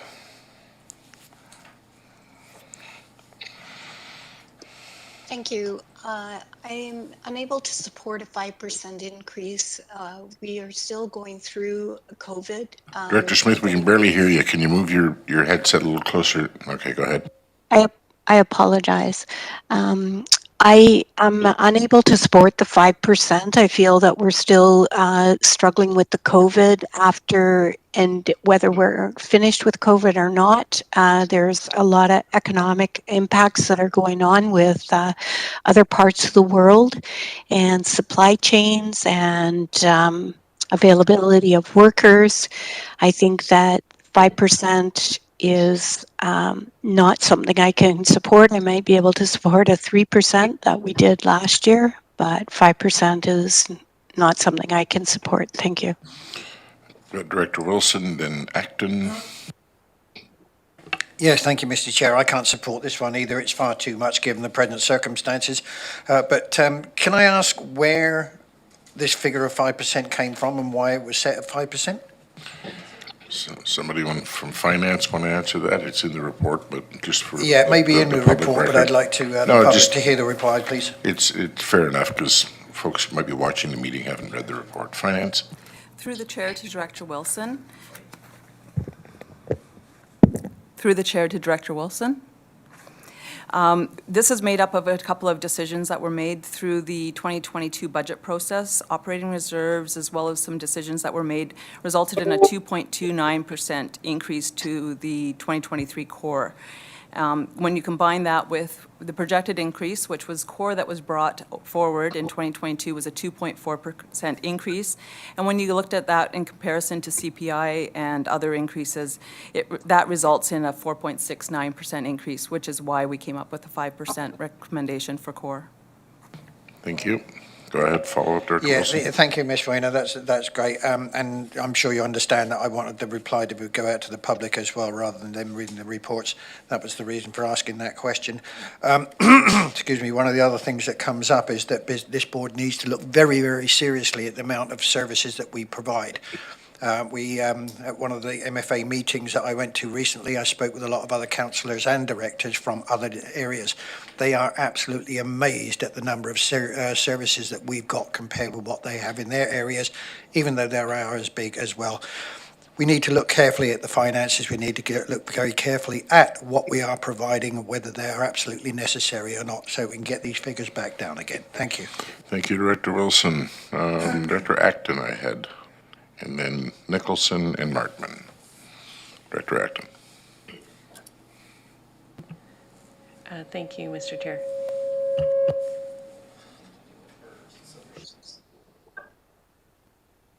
No, actually, it's my mic. If I turn my mic off, it doesn't feed back. So turn yours on, I'll turn mine off. Go ahead. Thank you. Last year, we set it a budget of 3% with a business case. If the function was above 3%, that staff would come back with a business case for that. So I'm just trying to understand, and I guess after we had made that resolution, I felt like there was a bit of an interpretation, a little bit different to how the budget process rolled out. So I'd just like to understand from staff, so with a set number, what does it mean and how does the budget roll out coming forward? Do we, only see things that are above 5%? How does it look? Through the chair to Director Acton, last year was a bit of a different year because it was a 3% for core plus supplementals, and it was across the organization. In a typical budget year, a mandate set, in this case, say it was 5%. So 5%. That would be applied to each function, the 5%, and that would be for core only. So all of the budgets would be built up with a maximum mandate of 5%. And then if there was anything to go over that, the supplementals would be added to that number. Yeah, so would we see those budgets? Would each budget still come to the board for approval, or how would that work? Through the chair to Director Acton, all the budgets come forward. We came forward with the listing of these ones met mandate, and this is the increase in the amounts. But those budgets are always available to be pulled. The information is always placed on the website. Yes, but I guess in the past, we've had more, sorry, Mr. Chair, but we've had more information per budget. I guess I have another question. I'm just, we talk about how many functions we have. Can you tell me how many functions we would have if we took out, if we excluded water, sewer, streetlights, drainage, all those engineering functions? Because I feel like those really pump up our number. And those are kind of unnegotiable, or they're very set on how they need to provide service to those areas. Through the chair to Director Acton, water and sewers services are about 37. With those other ones that you've mentioned, you'd be roughly approximately reduced by about 50 functions out of the 178. So we'll be down to about 125. Thank you, Director Acton. I've got Nicholson Markman. Director Nicholson. Thank you. I think I've come to the conclusion that setting a target for everything doesn't really make very much sense. And on top of that, it sets up expectations that I think are unrealistic in many cases. And it doesn't allow us to have a strategic conversation, to speak to Director Wilson's point about whether particular service functions should be, there should be less investment in those moving forward, given other important pressures. So I am really interested in exploring setting a target for each service area. And I imagine it's not like each individual 178 of them. I imagine there are groups of service areas that make more sense. For example, those services that don't have a large labor component, you don't have the same labor pressures that drive you up on the costing. And yeah, I really have been so disappointed in the budgeting process from the perspective of being able to take a strategic lens on what is most important moving forward, and how can we start to shift our investments to respond to things like emergencies and so forth in a more proactive, timely way. So yeah, I am not in favor of this proposal, actually, and we'll vote against it. Thank you. Thank you, Director Nicholson. I've got Markman, Morrison, and then back to Wilson unless somebody else wants to speak. Oh, I've got McGonigal as well. Director Markman. Thank you, Chair, and through the staff. I echo some of the comments that others are making about this process, because I'm finding it awkward. As a new director coming in last year, and then, making the decision around 3% was very hard, because I really didn't know what I didn't know. Now I know a little bit more about what I don't know. I don't know if that makes it clearer, but I have difficulties because there's so many pieces here that to me are missing, and I don't know how we achieve those. And maybe some of it is changing the process, but one of the things is that what is our reserves looking like today? Are they healthy? Are they up where they should be? Are they greater or less than last year? Because that speaks to me a little bit about our depth in terms of our financial situation. And the other piece to me is it's just awkward to put a blanket number across things on an annual basis without really stepping back and saying, what's the 3-year, what's the 5-year, what's the 10-year look at what we're actually going to be increasing over time? Because if we are looking at huge increases over a 5-year period, or even go longer period if you want a 10-year period, then it always talks about, I think what other directors have brought up is about what are we actually doing over those 10 years, and is it sustainable? To do this annually strikes me as a bit of harder to see the full picture. Anyways, I wouldn't be in favor of this. Thank you. Thank you, Director Morrison. Thank you, Mr. Chair. Clearly, the annual budget process, in my perspective, is the most important work that we do each year. And I hear the angst of my colleagues, especially the newer ones, and also hear the staff trying to give us their best advice. And I understand the 4.69, and I understand the challenges that directors have in creating a target of this nature, but it's something that our staff in the individual departments are going to need. They're going to need something to aim for. And, I think that all of us understand the challenges that individuals, residents, taxpayers have. I'm trying to keep my rents for my rental properties at a reasonable amount. Taxes keep going up. Property values keep going up. There's so many moving parts to the CVRD's budget process. At this point, I don't want to get into the question or debate about, how many services is the sweet spot and that sort of thing. But I would, if the chair would come back to me after we've heard from some of the others, would be happy to put forth an amendment to this resolution that's before us with a number of 3.69% and see if there's appetite amongst the board to give that as direction to staff to work towards. Thank you, Director Morrison. Director McGonigal. Thank you very much, Mr. Chair. As always, setting a target is only good if you achieve it. And through our process, we seldom do that, unfortunately. Given the new historic rates of inflation, the pressures of asset management, and the upcoming pressures of asset retirement, these entities will be more pressurized in future budget discussions. I thank the financial staff for at least giving a target for us to try to digest.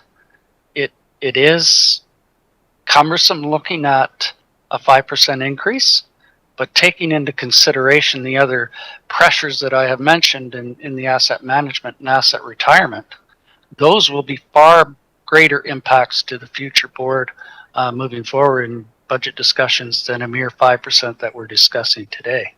I have trouble supporting a 5% increase until I realize all those pressures that have come. I'm not sure how I'm going to go, but just taking that into consideration, it's a difficult time to be a local politician. Thank you, Director McGonigal. I'm going to put myself on the list, and then I've got Director Wilson perhaps to close. Oh, Director Marsh as well. Director Marsh, you go ahead. That's fine.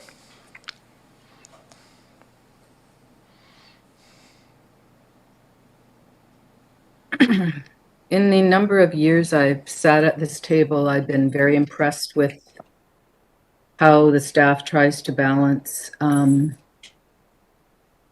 the increases and the needs and the workload and keep the reserves up when they can. And to me, this is saying, I read in the report, this is their minimum recommendation. So given we went quite a bit above what was set last year, to me, I'm prepared to support this at this time, knowing that when we get more details about each particular budget and some of the pressures that Director McGonigal just mentioned, we can move whichever way we choose to move. But I don't think we want to have staff go through setting a budget at an arbitrary amount we decide out of the blue today, and then having to redo it because we don't want to cut services or our community doesn't want to do that. So just like all of you, I don't like to pay taxes. I wish everything was free, but we don't live in that world. And my whole principle in my whole time at local government is not to put on to our children and grandchildren what the challenges that we have caused. So the time to look at if we want all these functions, the time to look at all that is not today. Today is the time to decide Are we going to recommend our professional staffs? They know all of our positions. Are we going to accept their recommendation for the next round or not? And I am going to do that. And I don't know how I will feel when everything comes down, but for today, I'm going to do that so that they can get to work preparing things. Thank you. Thank you, Director Marsh. I'm going to inject myself here. You know, I've been at the budget or at the table here for a few budgets, and this is the very first step in the process. As we all know, if we've been watching, the difference between today and the end of the process varies among the different functions. And the board gets to beat that up considerably between now and then in terms of having those discussions and adjusting and tweaking in particular line items or attempting to adjust and tweak in other line items that don't get adjusted. Staff, their best advice is it's going to take 5%. I take Director McGonigal's point in a big way. Between asset management, inflation, and a whole bunch of other stuff, I think we'll be lucky to see our expenses go up by 5% next year. I mean, inflation's already notionally running at 7% if you see some of the numbers that are unofficial but anecdotal, and they're out there. And we've all seen the indices that say the inflation rate for local government is a totally different animal than the CPI, and generally it runs higher. So I'm going to support the 5%, and on the understanding that, you know what, it may not be 5% at the end of the day. All this stuff is subject to tweaking and discussion further down the line. So let's have those discussions then. But staff needs to have some kind of parameters to work within, and I think this is a reasonable number. Director Wilson, then Yana DiNardo. Yeah, thank you, Mr. Chair. I have to respectfully disagree with what you just said there, because we've just heard, I think, if I heard it correctly, 5% plus the supplementals, which means that the increases will probably be significantly above 5%. And I'm just wondering, you know, listening to some of the comments that I'm hearing, whether anybody's actually been to the grocery store lately and just checked on the price of even a cauliflower head. There are people out there who can't even afford to pay their bills properly, and yet we're looking at 5% over and above everything else. I'm sorry, I just don't see it. I can't approve this one at all. Thank you. Fair enough. Thank you. Director Yana DiNardo. Thank you, Mr. Chair. I agree with you as well. I think this is a starting point. This is our professional staff. This is the direction we need to go. We will have meeting after meeting. It will continue, and everybody will be doing their dance or dances for election. And this is, I think this is something that we need to give direction so that we can have this go ahead. Thank you. I'm not doing any dancing. Director Kuhn and then Acton. Every year we face the same problem, and this proposal of 5%, it includes all the different services that we provide that maybe we shouldn't be providing. I think what we should do is have a session sometime, maybe apart from a budget session, and just go through the services and kind of decide, is there any service that we can do without or that we can cut back? Because that's where the problems are. Yes, inflation is going to be probably higher than 5%. So if we use that as an excuse, then we really don't deal with the problem at all, that we have just too many services. We're trying to please too many different budget items. We're going to have to cut back on that if we want to get serious. And just to use the excuse of the inflation rate, I think that's a pure excuse. So I don't agree with what's proposed either. All right, Director Acton. Thank you. Thanks. we got an issue here, Al.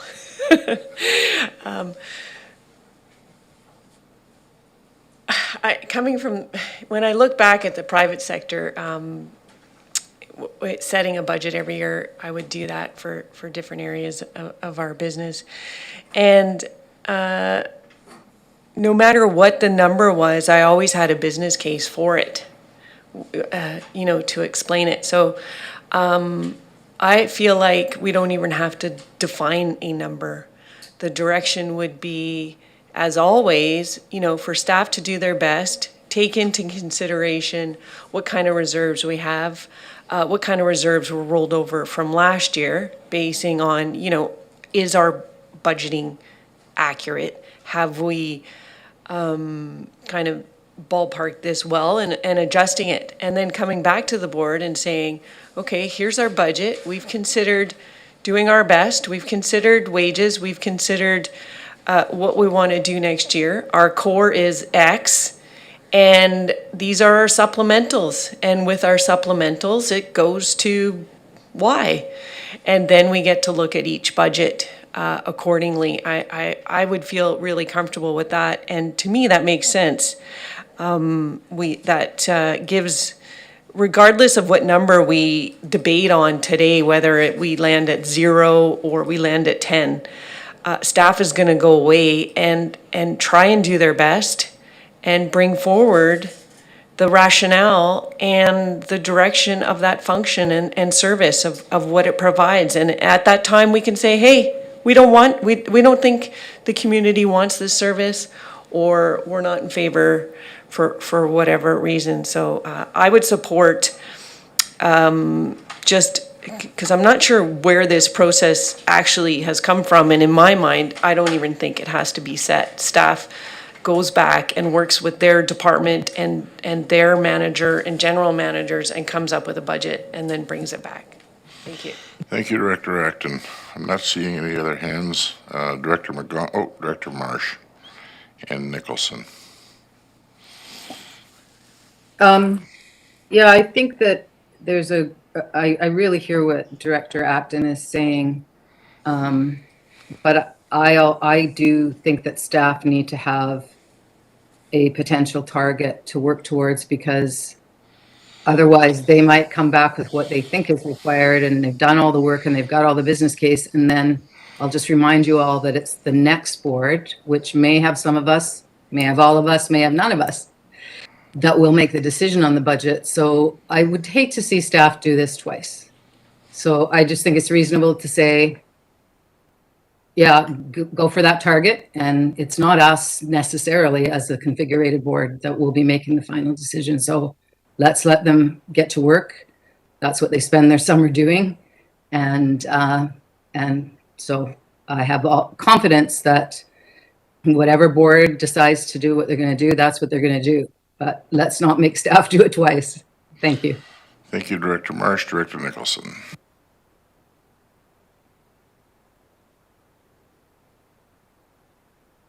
I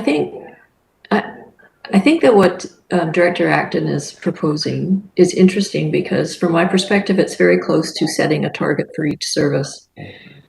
When you're doing a budget, as staff go through and try and figure out what they need to continue to deliver the basic service that they're doing, they're essentially setting a target for that service, and then they do their add-ons.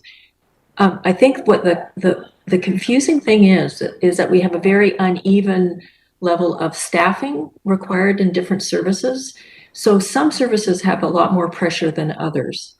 And now we've got this compounded problem with the cost of things for capital and so forth.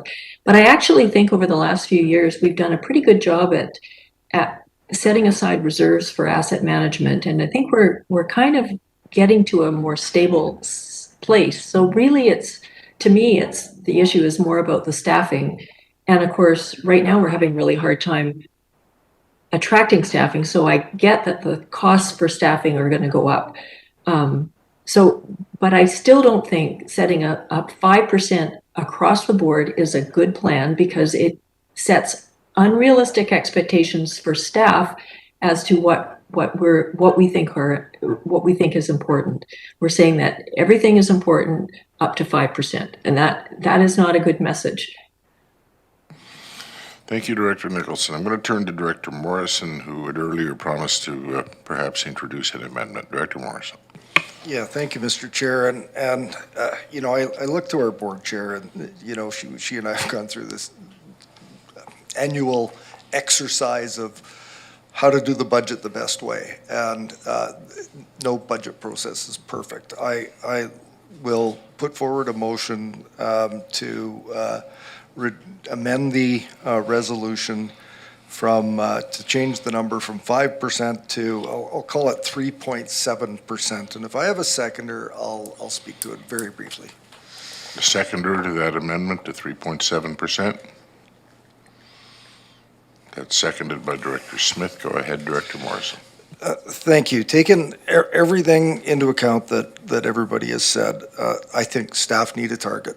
I think we need to give them something that is maybe a little more aggressive than the 5% that they've asked for. They've noted the number of 4.69, and I'd just like to ask them to sharpen their pencils a little bit more. And you know, the weak link in this entire process ends up being right at the end with the supplementals, where we ultimately end up adding that extra to the end. So it rests with us, or in this case, it'll be the next board. I just want to test the house with this. Thank you. Thank you, Director. And to the amendment, Director Yana DiNardo, then Acton, and then Wilson. Thank you, Mr. Chair. I disagree with that. I think this is just schematic. Like, we just need to move on with what we've been tasked to do today, and putting another number in doesn't make any sense. Our staff has said 5. Let's work with that and move ahead. And yes, we've been here long enough that we know that. It's just give them direction and not play around with numbers that we think is a good number. Director Acton and Wilson. Thank you, Mr. Chair. In order for me to make a decision today, I am going to pose this as a question to staff. Could the finance or each department, is it possible for CVRD departments to come up with a budget that does not have a number tied to it, that simply has direction of carrying on with the service and supplying the board with a budget with that, and then also with the supplementals to the side without a number being attached today? To staff. Through the chair to Director Acton, that would be bringing forward the core budget. Staff can develop the core budget based on what they feel and based on the current service levels of what they currently have, and bring that forward, which is sort of what was done last December, where the core budget was developed, it came forward, and then supplementals come forward afterwards. That was ultimately the process that was followed last year, with the core coming with supplementals on top. Follow up to the amendment, please. Well, I don't want to vote on a number, period, so I have to be clear. If what I'm suggesting is that we don't have a number and we allow staff to come up with each budget based on the criteria that they would use anyway, and then come back to us. So is that a yes, we could continue with our budget process and then come back with our budgets without having a number designated to it? I guess I heard a yes. It was just clarity around that. I guess I'm going to rephrase the question to staff. Which would you prefer? Maybe the CAO can weigh in on this too.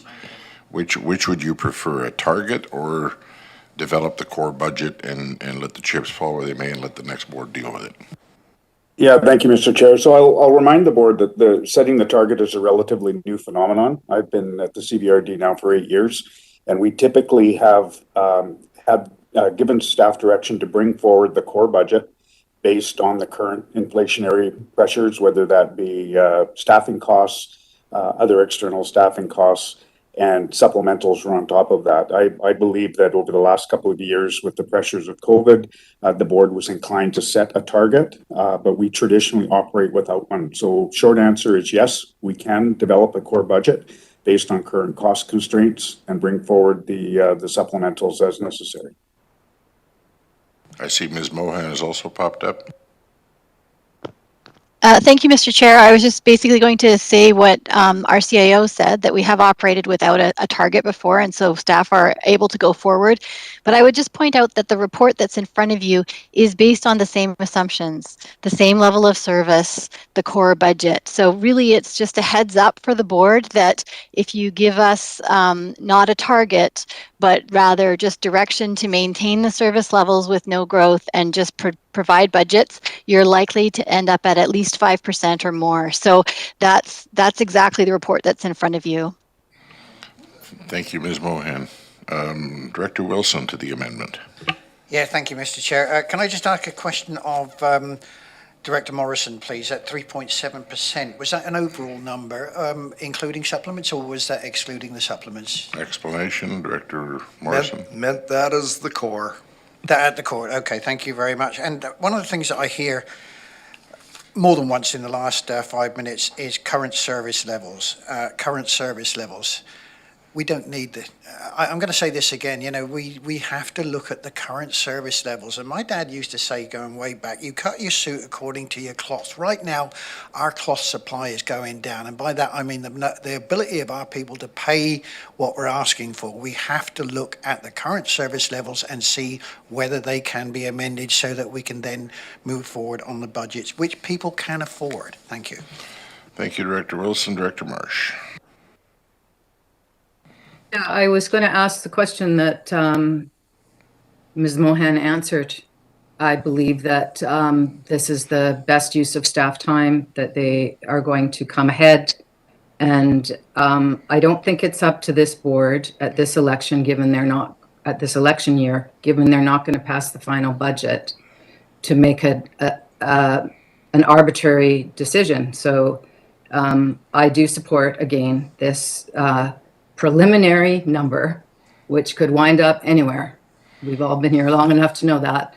And so I don't support the amendment. Thank you. Director Staples to the amendment.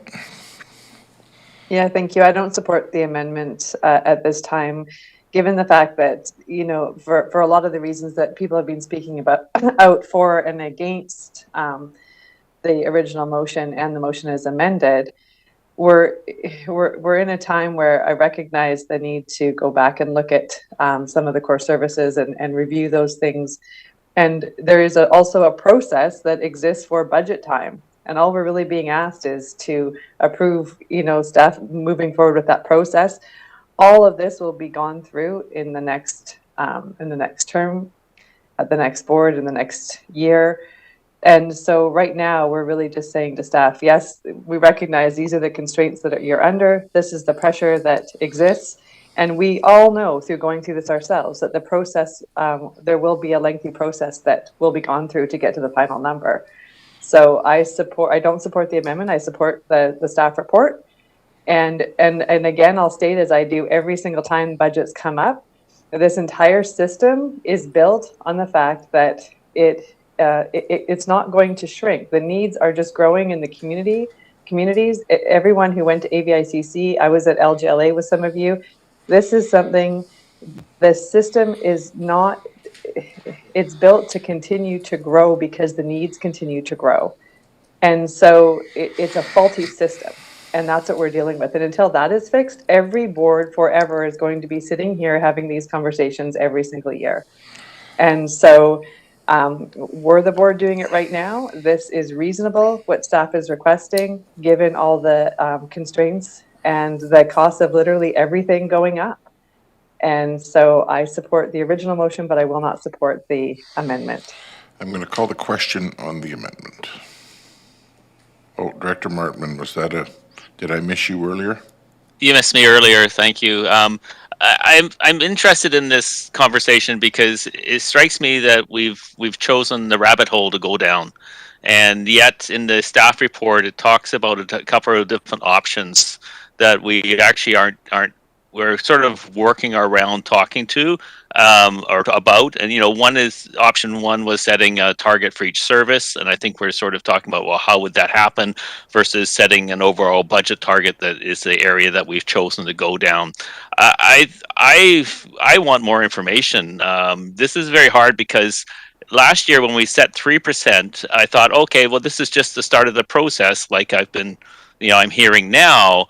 But when you see further reports to that, oh, the board decided, the board decided, the board decided, the board, it's always referenced continually throughout as that's the number, and it becomes entrenched.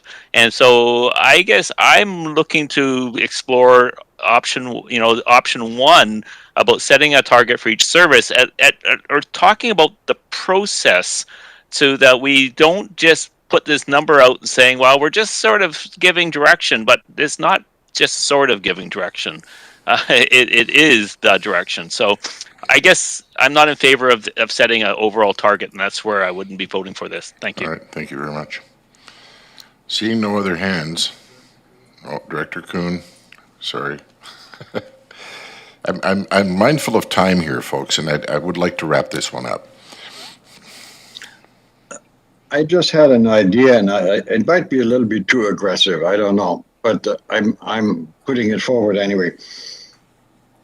What if we came up with a suggestion or a proposal for the budget discussion to say we want a reduction by 8% over last year? Point of order, not to the amendment. To the amendment, Director Kuhn. Okay, then put me down for the next session again. I'm going to call the question on the amendment. All in favor? And opposed? So Sebring, Yanadinardo, Kuhn, Staples, Marsh, Toporowski, Salmon, and Markman opposed. I believe the motion's defeated. Nicholson as well. Point of clarification, Mr. Chair, we're in committee, not board, so it's one director, one vote. Oh, you're right, thank you. So the motion was defeated. So we're back to the main motion. Director Kuhn, go ahead. Yes, okay, my proposal, if we came up with a proposal to say reduce budget by 8%, now it seems ridiculous, but that would force the issue as to, okay, which services can we actually cut back? Because if we keep going with, well, inflation is going to be there anyway, we can't really do anything else, we're going to end up in the same trap every year. And we've done that. I mean, I've been at that board for 11 years now. It's always the same. So let's put a motion forward to say we want a reduction of 8%. And see what staff come up with. They'll have to come up with something. Point of order, Mr. And then Chair. at that point, we could decide. There's a motion on the floor, Director Kuhn. If you want to amend the motion to say that be recommended to the board, the total requisition target of a reduction of 8% be set for the 2023 core budget, proceed to try to make that amendment, and we'll see if you get a seconder. I'll make that amendment, yes. Can we have a seconder for that? We have a seconder from Director Wilson. I'm just going to... Point of order, Mr. Chair. Yes. Can an amendment that so materially changes the intent of the motion actually be accepted? Because I would say it doesn't materially change the intent of the motion. The intent of the motion is to set a target for next year's budget, and this just brings it down. So I would rule your point of order out of order. Fair enough. I don't sense that this is going to get support. I'm going to cut off debate and call the question on the amendment right off the top. All in favor of the amendment? And opposed? All but Director Kuhn and Wilson are opposed. I'm going to come back to the main motion, the 5%. Director McGonigal, you had your hand up earlier. Go ahead. Thank you very much. Just for a point of clarity through you to staff, most functions were endorsed by a plebiscite and would have to be removed by such plebiscite. Is that correct? Not most functions, but some, yes. Some. So if I may, if we're looking to reduce, I'll let them answer. Sorry. Staff? Could you repeat the question, please? Unfortunately, my computer decided to shut down. So a number of functions we're talking about reduction of services have been endorsed by plebiscite and would therefore have to be removed by the same process. Is that correct? I am unclear at that point. Perhaps Ms. Harrison is our Mr. Carruthers? So for instance, the regional parkland requisition was endorsed by referendum and would have to be removed by referendum. So a reduction in that service would have to go to the voters, is all I'm suggesting.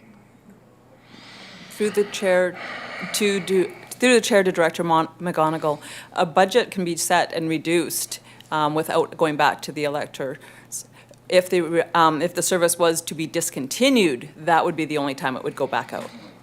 So if we Thanks want for the to clarity. close down that reserve account. And I'm hearing that may be a suggestion in some of the directors, that's all. All right. I've kind of lost track here in terms of, I see Director Kuhn had his hand up again. Go ahead, Director Kuhn. No, it's fine. Thanks. All right. I had you written down, Director Wilson. You've already spoken. Anybody else who hasn't spoken to the main motion before I go to Director Wilson? Director Toporowski. Thank you, Mr. Chair. Yeah, just reflecting on my notes from last year when we were talking about increases, requisition increases, supplemental and core funding. And, you know, we went forward with the number, target, whatever you want to call it. And then staff went away and came back with some recommendations. And with the supplementals going through all of those functions, it just, you know, the wants and needs again of what our community is looking for from each director and how to support each area. I know staff is asking us for 5% right now, and it seems like a lot, but if you look at other areas, there seems to be higher percentages within other jurisdictions. I just think, I don't feel comfortable about it, but I think staff is going to work really hard at going under that 5%. So that's where I am at. And I just wanted to give staff some direction to this moving forward.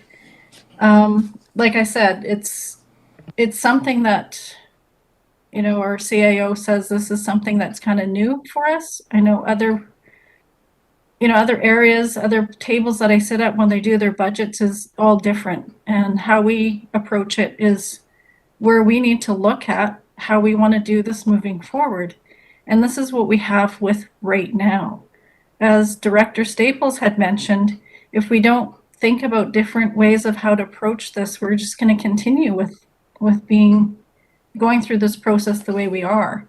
And I think, you know, at UBCM and all of those different places that we need to talk about budgets and moving forward is where we need to go to the provincial and federal governments and saying we need the support for our areas and not to fall down on our taxpayers. And that's just where I'm at.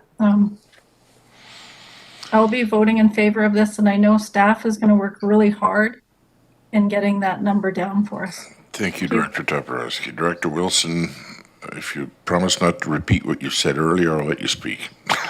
Go ahead, sir. Okay. No, it's actually just Director Toporowski has actually touched on something. Could I ask, just for a point of clarification, Director Staples just said, and I'm sure I've written it down right, that we have a faulty system which is designed to grow.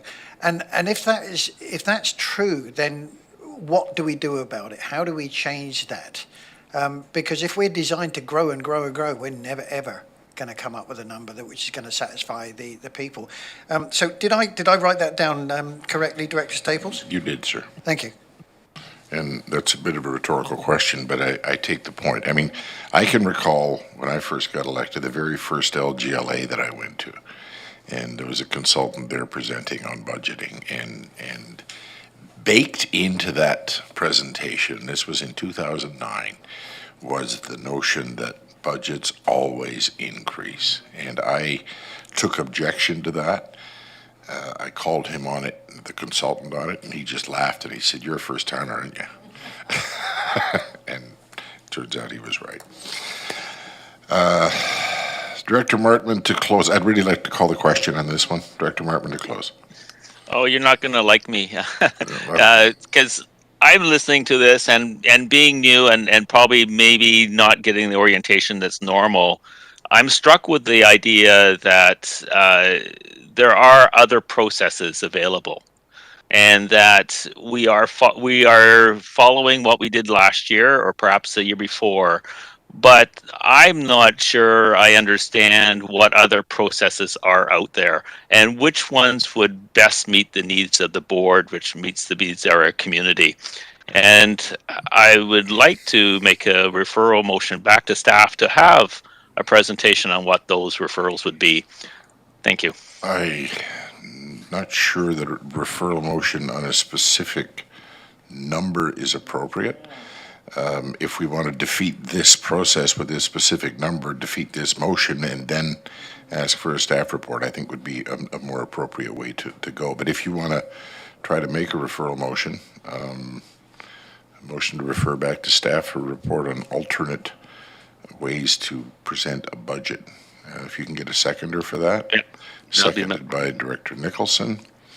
And again, in the interest of time, we've beat this up fairly well. We know at least I think I understand the desire behind this, and I respect it. I don't think I'll vote in favor of the motion, but it's been articulated clearly by a few people, so I'm going to call the question on referral. Director Acton, if I let you speak, I've got 4 or 5 others, and we are running out of time, is the problem. And we've articulated why some people want to do this, and I think that's great. Do you have anything fresh to say that hasn't been said before in the context of how we put together a budget? Well, yes, I'm just really unclear of our decision today. It does impact everything going forward. So understanding that, because every time we've made this first decision, and I've been here this is coming up to my 5th one, it's been different. And it always comes back to that first day you made the decision and how it was interpreted. So I just want to have clarity on this decision today. How does it roll out for the whole budget season? Because it does dictate it. All right. What we have before us right now is a motion to refer this back to staff to give us alternative ways of building a budget. That's essentially what the referral motion is. So that's what we're discussing, and that's what I'm going to call the question on right now. Can I make a comment then? Yep, go ahead. So I appreciate that motion because, maybe it is time that we think differently, that we think, and not that staff's doing anything wrong, but the world is changing, and we have to spread every single dollar and penny, and so are we functioning as best we can, and are we looking at all avenues of income, profit centers, sometimes with that lens of the private sector, or a really lens of being creative and bringing in all different viewpoints.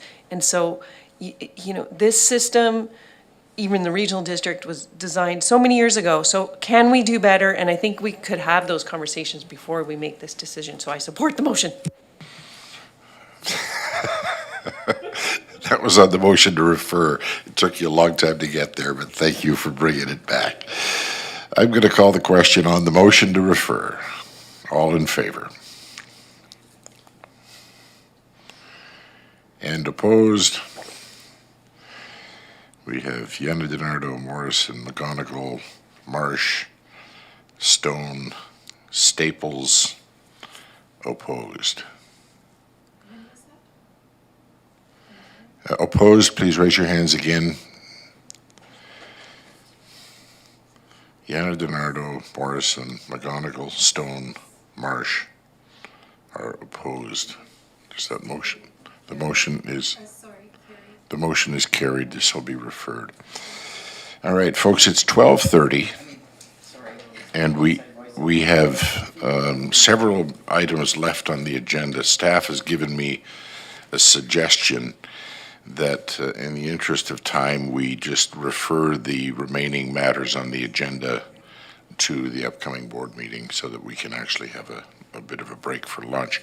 What I'm going to suggest, because I know that I'm not comfortable with, for example, dealing with R5 right now, because that one is going to take us probably beyond the time that we have to convene for board, and some of us want to have a bite of lunch.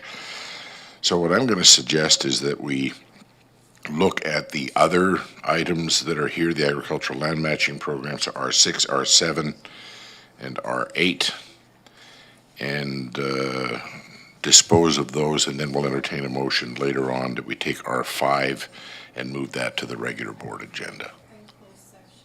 And the closed session report as well would move to close in the board. That would be CSSR1. So with that, can I have the consensus of the board that we amend the agenda to just deal now with R6, R7, and R8? I'm not seeing any objections. Director Wilson? Yeah, Mr. Chair, with all due respect, we've got people that have been here since 9:30 this morning specifically for R5. With all due respect to this, I understand we have a time, but we have to, I think, take notice of these people who have spent all this time waiting. I think we should deal with it in a timely fashion. I appreciate your point. I'm just not sure we can get it done by 1:30. I mean, given the discussion we just had on the budget, we could be here a long time on that one. And I want to give it all the respect it deserves and the time it deserves, and that's why I'm suggesting we bump it ahead rather than have a rushed discussion because we have to get out of the room and reconvene for board. That's why I'm suggesting we do it this way. Not seeing any other objections to my proposed revision to the agenda. Let's move then to R6. Ms. Harrison. Thank you, Mr. Chair. Item R6 is a report from the Economic Development Division regarding agricultural land matching program update. And the recommendation before you is that it be recommended to the board that Young Agrarians BC Land Matching Program Performance Report from April 1st, 2021 to March 31st, 2022, which is attachment A, and the proposed budget and work plan 2022 to 2023, attachment B, to the Economic Development Division staff report to the April 27th, 2022 Committee of the Whole be received. So moved. That's moved and seconded. All in favor? And opposed? That carries. Thank you. R7. Thank you, Mr. Chair. Item R7 is a report from the Recycling and Waste Division regarding replacement of CVRD bylaw number 2108, and the recommendation before you is that it be recommended to the board that CVRD bylaw number 4412, solid waste fees and regulations bylaw 2022, be forwarded to the board for consideration of 3 readings and adoption. That's moved, seconded, discussion. Is that discussion, Director Morrison? Go ahead. Yeah, I'm hoping we have staff on the call. Excellent, thank you.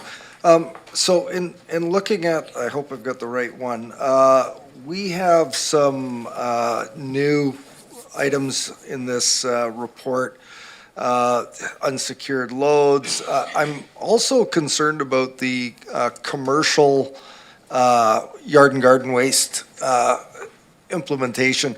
And I'm wondering what who that is going to apply to, and the reason why I ask is there are reputable yard and garden services that are providing their services throughout our community. We've got other folks that may not be in a registered business model that are also providing these services.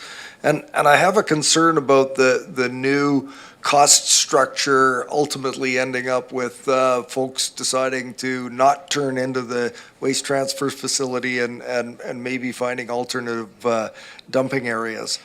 Have you had a look at whether or not this will be a well-subscribed addition to the cost structure? I know we've got huge pressures to make this pay, but any thoughts on that? I'd like to hear some of what staff's views are on that. Turn to staff on that.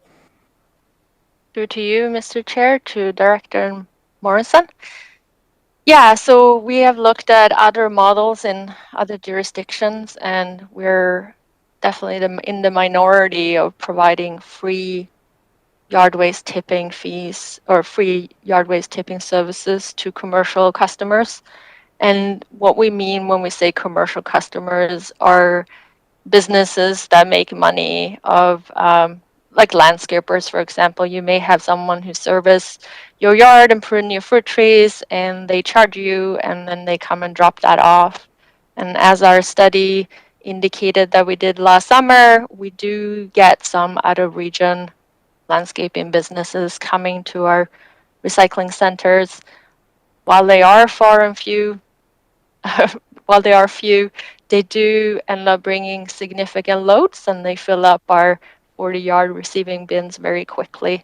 So, and the fee of $60, it's something we're going to try out, and we may come back later with a recommendation to change the service, but this is where we would like to start out based on what we've seen in our research. Thank you. Director Marsh. Thank you, Mr. Chair. I really resonate with what Director Morrison said. We've just received the up-to-date census information, and it's been said at this table even today that a lot of seniors who are house rich and cash poor, though that statement wasn't made, are challenged by these increases in taxes, as are young people. Everyone is really.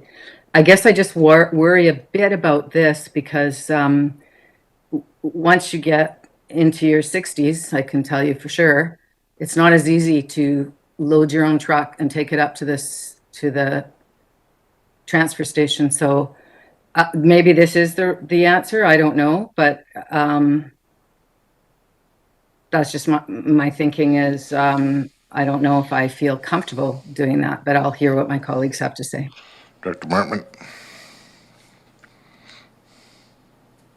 Thank you, Chair, and probably a question through the staff, because I do appreciate the thoroughness of this report.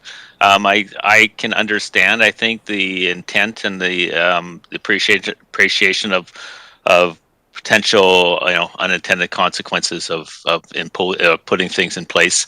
I do have a question though around the chart that talks about the different districts that have regional landfills, and noting that there's a significant difference if you have one or don't have one.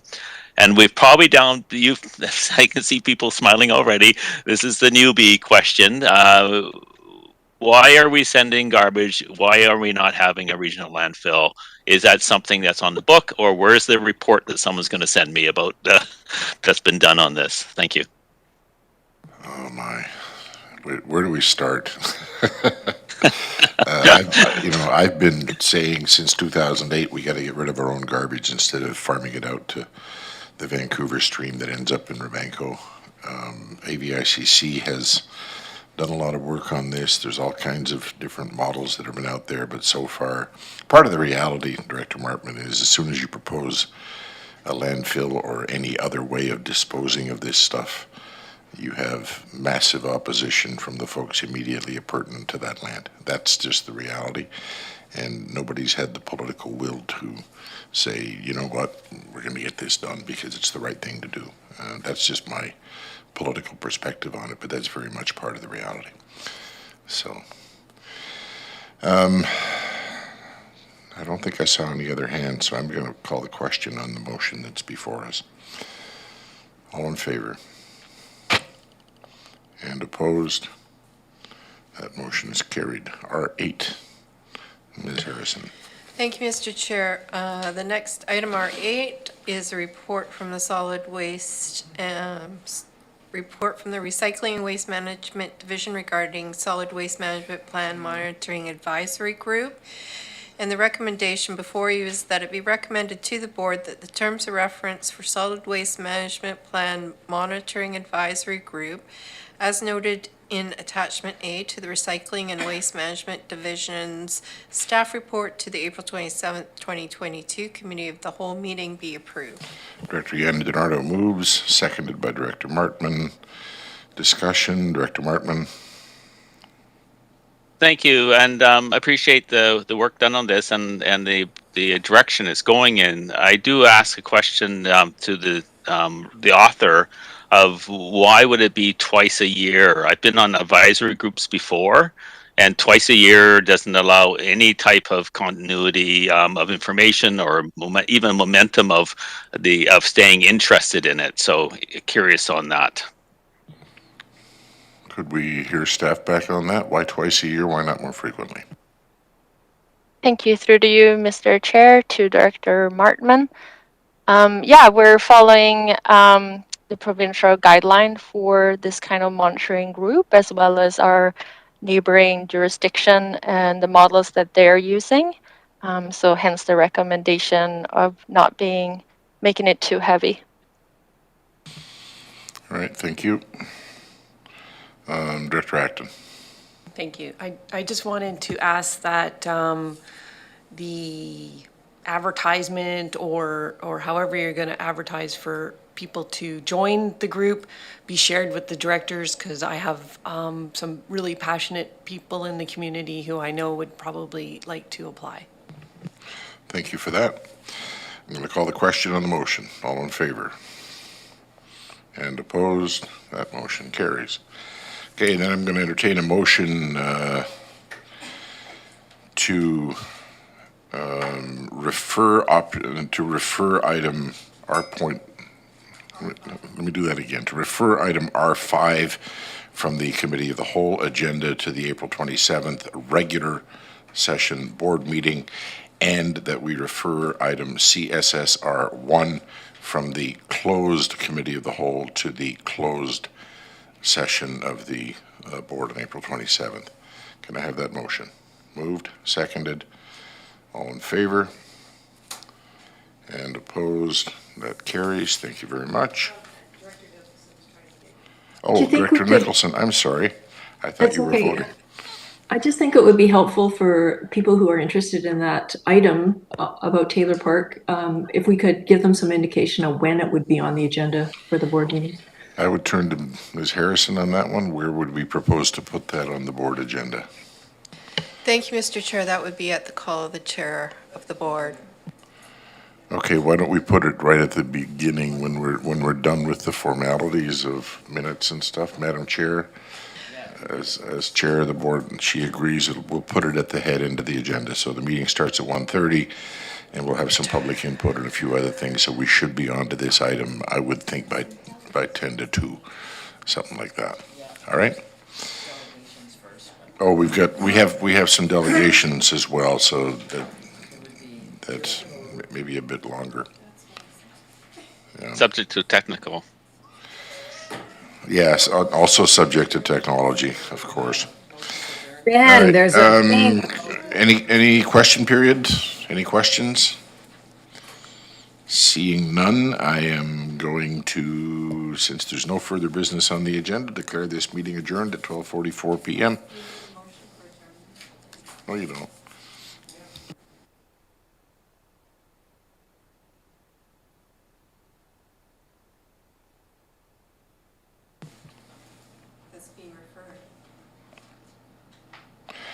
All right, motion to adjourn.